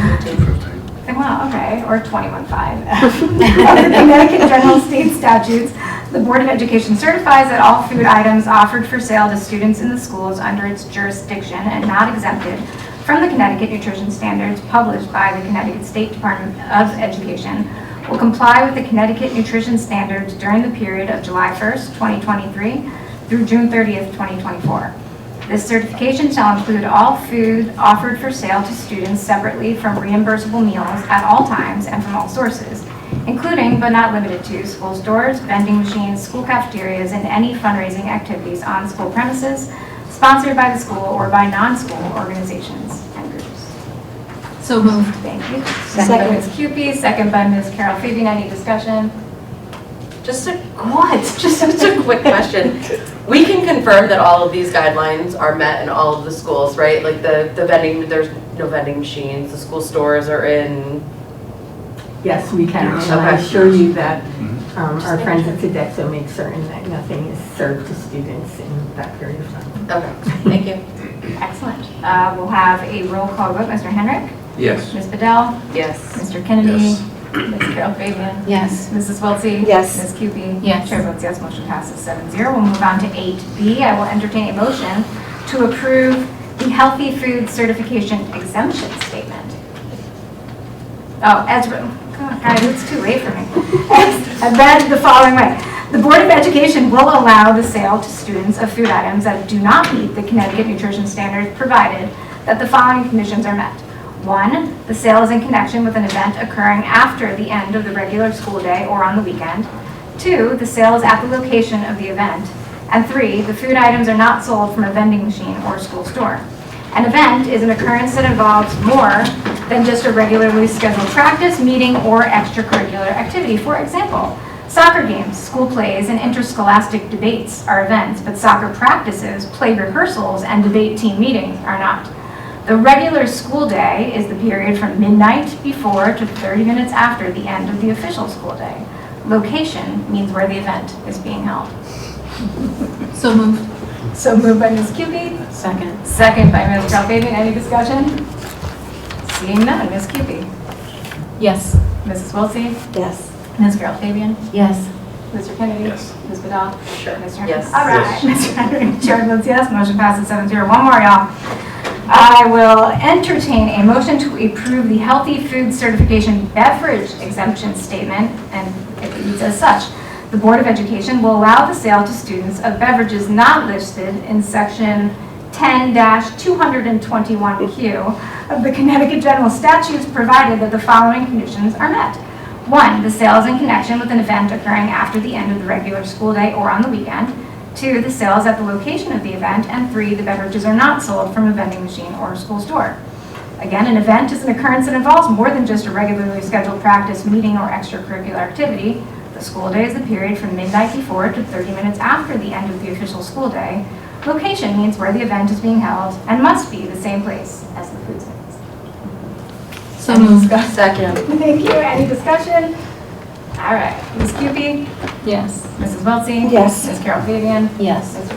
Kennedy? No. Oh, yes, sorry. Oh my God. Wait a You want us all Oh, wait. Mr. Henry, chair votes yes, motion passes 7-0. We did it, guys. We are a healthy district. All right, we will move on to tabled items. Is there anything anybody would like to remove and take it off? Ms. Bedell? Ms. Bedell would like to take residency off the table. She makes a motion.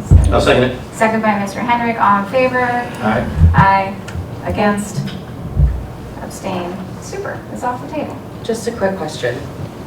From the time a case is, a potential case is reported to the time a student is disenrolled, if it gets that far, how long does that usually take? It depends. And every case is different. So whenever things are submitted, obviously, you know, our residency officer will go out as they come in. But we have to have a preponderance of the evidence that suggests to us that the family is not here. So that can include, you know, reviewing artifacts, that could include conversations with the family, that can include surveillance. So it does look different, but we are not in a position to submit a disenrollment query to a family until we have a preponderance of evidence that they don't reside in Stratford. So it depends. And just a quick follow-up on that. If there is an appeal process that happens after a family is disenrolled, how long is there a timeline on that? Is there like, you have to have this complete within 3 weeks or? Yeah, and that's what we're looking to schedule. So, I mean, part of my reports is, February we had 4 disenrollments, in March we had 1. But right now we have 5 families who are trying to contest our findings. Okay, so we just have to get them scheduled and then ultimately make a determination based on their ability, because the burden of proof falls on the family. And is there a timeline for scheduling those or? There is a timeline. I work with my executive assistant and the residency officer to schedule those. We have to work with family schedules as well. Okay, thank you. Dr. Sunday, if I may, Chair. When you talk about the burden of proof is on the family, can you just give us an example of what that looks like? Sure. They have to provide us with evidence that they live here. So whether it's substantiated utility bills or, Well, I'm sorry, I probably asked incorrectly. They've done that when they're being investigated, but if they're to be found not residents and the advice is to be disenrolled and they appeal that, what then do they have to do? Is it bring an attorney? Is it? They can bring an attorney, okay? And what we found in the past is that sometimes when we tell them that they have to bring the burden of proof, most families will just disenroll and just, stay with our decision. But we do have some families right now who are appealing, and oftentimes, that kind of signal suggests that they feel confident that there is some level of evidence they can prove that they stay in our community. We have to hear them out. Thank you. Yes, sir. So the appeal happens, there's a scheduling process. Is there a point where if the family continues delays or doesn't create an opportunity to be heard, because if they don't hear, then they can just kind of hang out? Is there a deadline, say, look, we need to meet within 30 days, or you need to find a way to schedule this, to prioritize this appeal process? I coordinate the scheduling through my assistant and the family, as well as the hearing officers. There is no hard deadline, but ultimately we try to aim to get it done as soon as possible. Any further discussion on this topic? Okay. Motion returned to the table? Second. Second by Ms. Wiltie, all in favor? Aye. Super. Thank you so much. We'll move on to committee assignments and reports. We do have a resignation and an appointment on the Athletic Review Committee, and that is noted on your document. And so we thank Mr. Marco for his service, and we look forward to Mr. Estrella joining the Athletic Review Committee. The renaming committee will be meeting this month. And we'll move on to our committee reports. Ms. Carol Fabian, Curriculum Committee, met on March 20th. We did. We had to hold a special meeting on March 20th where we were presented with several of the items that we approved this evening: the biotech curriculum, the AP macroeconomics, and then the allied health foundations 1 and 2.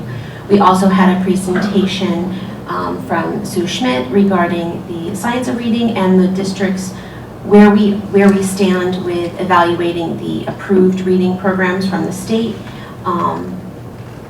The committee, it has moved through the second committee, which was comprised of administrators, teachers, parents, myself, another curriculum committee member, and it has been narrowed down to 2 possible programs for further evaluation, which are moving on to the superintendent's committee next. Board will receive a recommendation at some point. I see a recommendation. Great, thank you so much. Any other comments, questions, input? I mean, I think the 3 curriculums that we approved, I think I loved how they were all hands-on. I think that was great. The employment side, the job shadowing pieces to it, I think are all very important to the students. Thank you. Super. Well, thank you guys. We'll move on to our Finance Committee report. Ms. Wiltie, we met just prior to this. We sure did. Our Finance Committee meeting was held this evening at 6:30. We discussed 2 budget transfers that were required, that were approved by the committee and brought to the board for approval.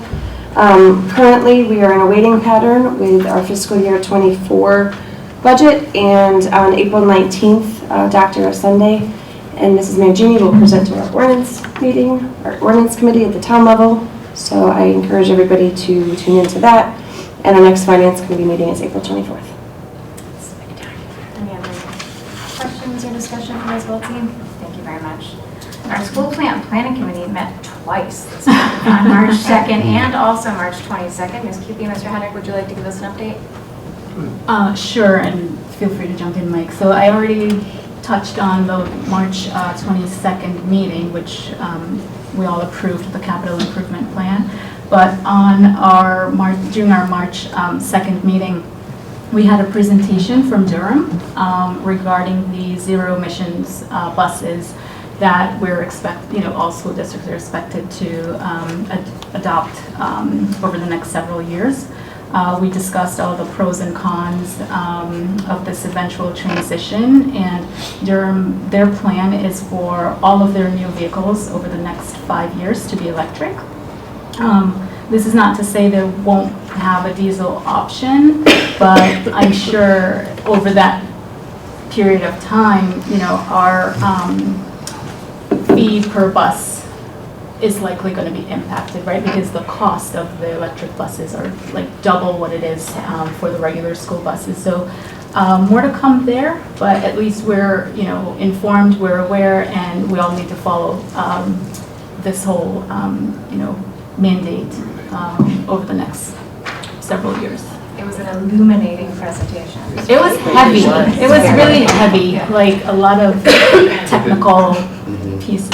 And I think the nice part about the presentation was he presented both sides of it. Yeah. It wasn't, electric buses are the answer.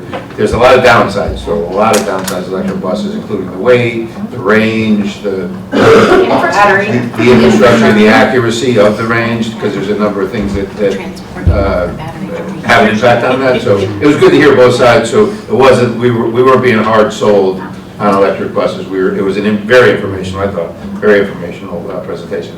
It was glad to hear it. And I think just the impact of it all is going to affect districts differently, because some districts, they buy their own buses, like they own their own buses, whereas we don't. So we don't have, to provide the infrastructure for storing batteries and, charging stations and all that sort of stuff. So it's crazy. It's a lot. It was a lot, but it was a good presentation. Excellent. Mr. Henrik, anything else? No, and I think, again, we had talked about a little bit more about planning getting involved, up front on some of these things and retaking our responsibilities. So hopefully we can become a more proactive board in the future. Yes. Great, thank you. And liaison met on March 15th, 2023. So yeah, we met, Dr. Sunday was there, had some discussions about the budget and some other things coming up, and I don't know, I think they listen, so, we'll see where it goes. That, I'm somewhere in the middle of, I think, Dr. Sunday and Mayor Hoynick, so I think there's room for discussion in there, but it was a good meeting. I thought it was cordial. I thought it was productive, and I think people listen, and I think the town, whether we like it or not, the town is an integral part of our decision-making process, so it's imperative that we have a good relationship with them, so they do listen. So they understand, because there are some things they maybe don't understand. There are some things that we maybe don't understand about them. So it's just, I think communication is key, and I thought it was fruitful. Great. Question to add? Ms. Carl-Dean, anything to add? Hold on. Nope, just to reiterate, it was solidified, and Mrs. Wiltie mentioned it in the finance report, that our ordinance meeting for Dr. Sunday and Pam to present at are April 19th. I'm just thankful that it is not April That's 3rd. a Wednesday? Yes, Wednesday, April 19th. The place We is are already canceled next. Third Wednesday. Yes, ma'am. Ms. Cupie. Yes, question. So Mike, you're on planning and the liaison committee. I was curious if there have been, maybe on your agenda or during those discussions, have you guys talked about Bunnell and flood? Because when we did the facilities study 2 years ago, I believe. That document, the results, the findings were shared with all the council people and, everyone. So I understand people will say, well, I don't know if the town have an appetite for a new school. And, we're making our own assumptions, but have there been any discussion, around, well, Flood needs renovating or to be rebuilt or Bunnell or any of that at all? So I think the capital improvement plan reflects some significant investment from the town on renovating Bunnell. I don't think, especially after Stratford High, I don't think that the town has an appetite to bond another $100 million to build another school. So I do believe in our capital improvement plan, we do have some plans to renovate, looking at our long-term plans as to where we move students, and part of the capital improvement plan is to study where we move students, how we do that will impact some of that. But I think making Bunnell at that point, in my mind, Bunnell is probably the most in need. I don't have issue except for the design of Flood. I think Flood as a building is in pretty good shape. I think it can be reconfigured to accommodate some of our future needs, but I think from some of the private conversations I've had, I think the willingness to renovate Bunnell or to bring it up to stuff is there, but I don't think the desire to bond another $100 million for a new high school is there. Got it, that's good to know. The last part you said, because when you said you don't think or you believe, I'm just like, is that your assumption or based on some conversation, but you'd clarify that at the end? And they're not official conversations, it's just, it's social conversations with people who might be in the decision-making process. But there's nothing been formalized at this point. Any other questions regarding our liaison meeting? My thinking is, at some point, those conversations will come to the board, the superintendent at some point. I think that's realistic, that's a realistic expectation.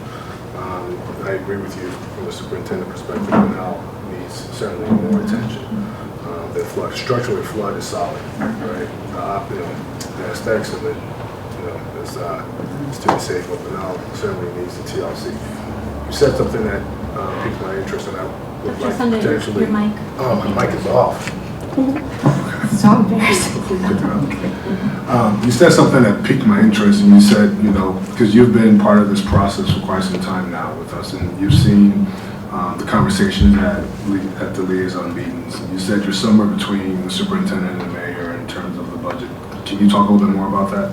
Well, I'm still open-minded. I don't know that, and again, I still need to gather more information. The Alliance District, the bill to the taxpayers, the re-engineering, I'll just leave it at, I think that there's room on both sides. So it sounds like. But I'm not committing either way. I'm not asking for a commitment, okay? I'm not asking for a commitment. I'm just saying I'm open-minded. Yeah, but I think you're open-minded now, certainly because you've been through these conversations and these workshops. So, but I get from what you're saying is that you recognize that there is a need in some places. But you're right, there has to be a collegial conversation that exists. And I think, we've had surface level conversations, but we have not gotten to the nuts and bolts of what it really means or how we can work together. And I think that's largely what is missing. And for me as a superintendent, I think that's probably what underscores my disappointment of what we saw, right, on the 13th. So I agree with you, I'm not asking for a 3.9. I did ask for a 3.9. I knew we weren't going to get a 3.9, but I think there is room for more conversations because, as I said earlier, there's 7,000 kids who are coming to school next year. Yeah. Okay? So I appreciate your kid. And I think we're on much better footing at this point this year than we were, at least from conversation points. We're on a much better footing this year than last year. We had a little rocky start. I think this year it's going a little bit smoother, but. Yeah, I think last year there was no conversations. This year I think conversations have happened, but I think the conversations need a little bit more depth, right? Practical depth. But we'll see how this plays out over the next couple of weeks. We have a lot of work to do. There's no doubt about that. I do believe that our students, our staff, we need to fund that. That's, Mayor Hoydick, one of the first things he said to me is the best economic development tool is the education system. So, but then the question is how do we get there? And it's always, there's always two sides. So there's two ways to get there, so hopefully we can come to some compromise and that makes everybody, so that everybody's the least upset. Because not I everybody's like gonna be that happy. approach, and it's not about making everybody happy. We're always going to be transparent about our side. We just have to have the conversation, to your point. Yeah, absolutely. Thank you. So we look forward to April 19th. That's an exciting day. Moving on to policy review, y'all didn't meet, but you did a lot of work before that, so thank you for all you do. And athletic review, Mr. Kennedy, you guys did not meet, but you'll be meeting in April. Excellent. Madam Chair? Yes, ma'am. If I could just, I know a while back, Mr. Kennedy had come and made a presentation about changing some of our I think, athletic requirements. And we've sent it over to policy, but I don't know that necessarily it would need to go to policy. It seems like a redundant step. We've had a committee that's created a policy. Now we're going to a policy, and because of the time, because of the athletic season, we'll start, I mean, this one's already in swing, but our new athletic season is going to start around the summer with the summer training. I think we should try to expedite it and maybe skip that redundant step, bring it directly to this board. Are we referring to the handbook or the? So that missed the pony, because I did send an email saying I was fine with the proposed language. I think there are things in that handbook that needs to be more explicit, just frankly.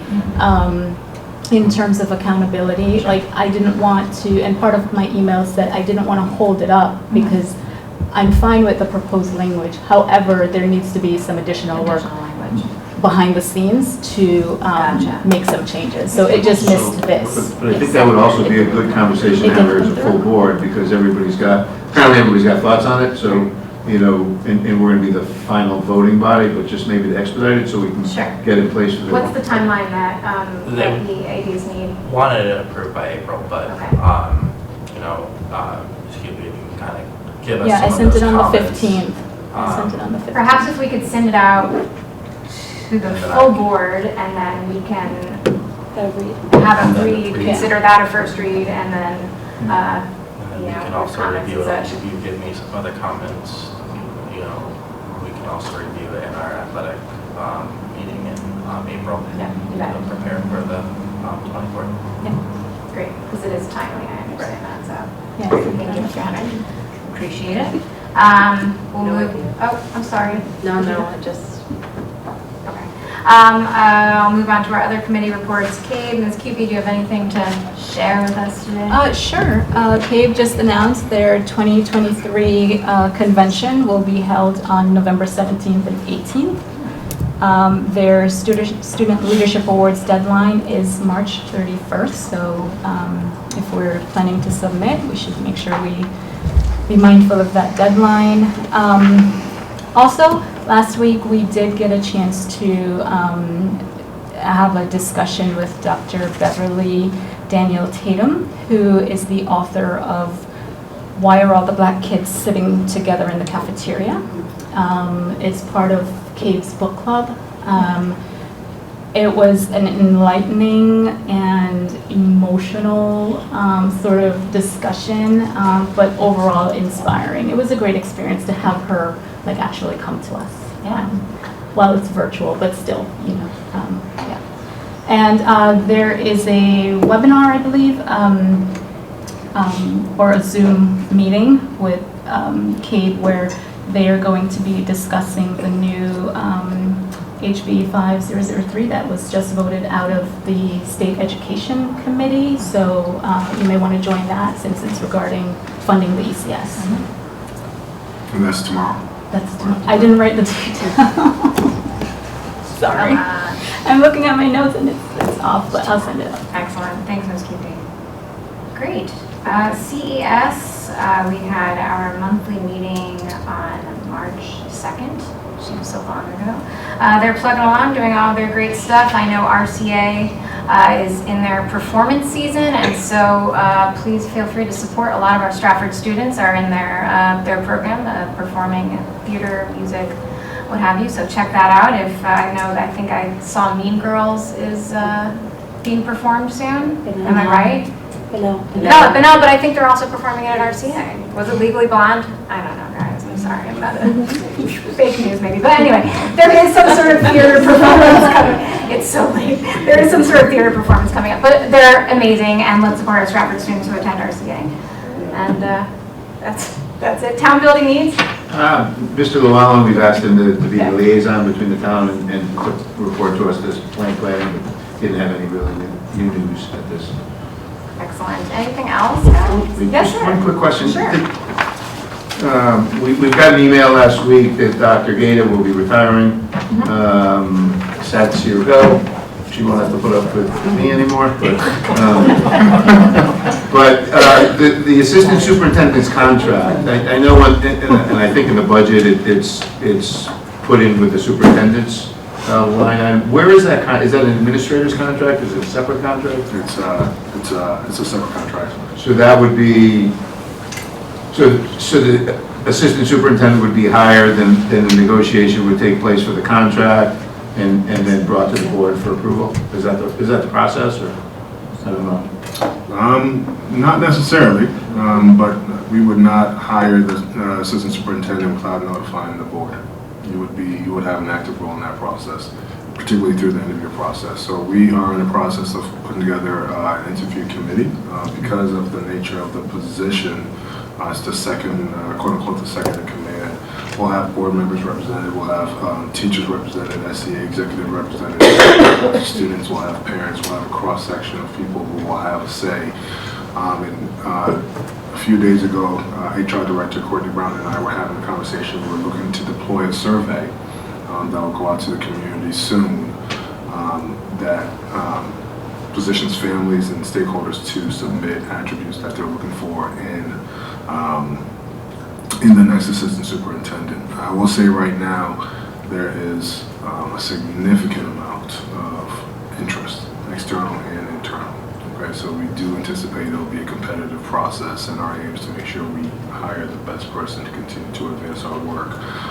We've made it very clear that what happens from a curriculum instruction, assessment, and intervention standpoint is going to be big work over the next couple of years. So we need to make sure we have the right person. So, but beyond just the hiring process, the contract, I mean, I think we obviously negotiate your contract, we negotiate the teachers. But our only employee is Dr. Okay, Sullivan. but we are on the negotiating committee for the other union contracts, or no? We have a representative on the, and we, Yeah, I can speak to this. We negotiate a contract that's fair market price. We're looking for market rates. We do a survey. I'm reaching out to other superintendents to see what the market rate is for assistant superintendents, and we will offer a competitive contract to whoever is considered a finalist. Yeah, I'll ask more questions later, but yeah. great, thank you. Before we wind up, we do have a PLC day on Wednesday, is that correct? Correct. Let's make sure. I didn't even know. No, not Wednesday. What is it? Last week. PD. Thank you. A PD day on Wednesday. As a parent, it's all the same to me. So it'll be an early dismissal day on Wednesday. I just wanted to clear that up since I did not remember until today. I just have one quick thing Yes, before we ma'am. go, if that's okay. Because we see Dr. Graff here, I just wanted to speak on, well, I won't speak for everybody, but how exquisite your school was when we visited for Miss Record's ceremony. If no one has seen a climate specialist, I saw them at each corner, and they stood out in their t-shirts, and it just was like, it was a very peaceful learning environment, and I just wanted to bring some spotlight and praise to Bunnell's hallways that day. Thank you very much, I appreciate it. It means a lot coming from a That'd Stratford be that High. It means a lot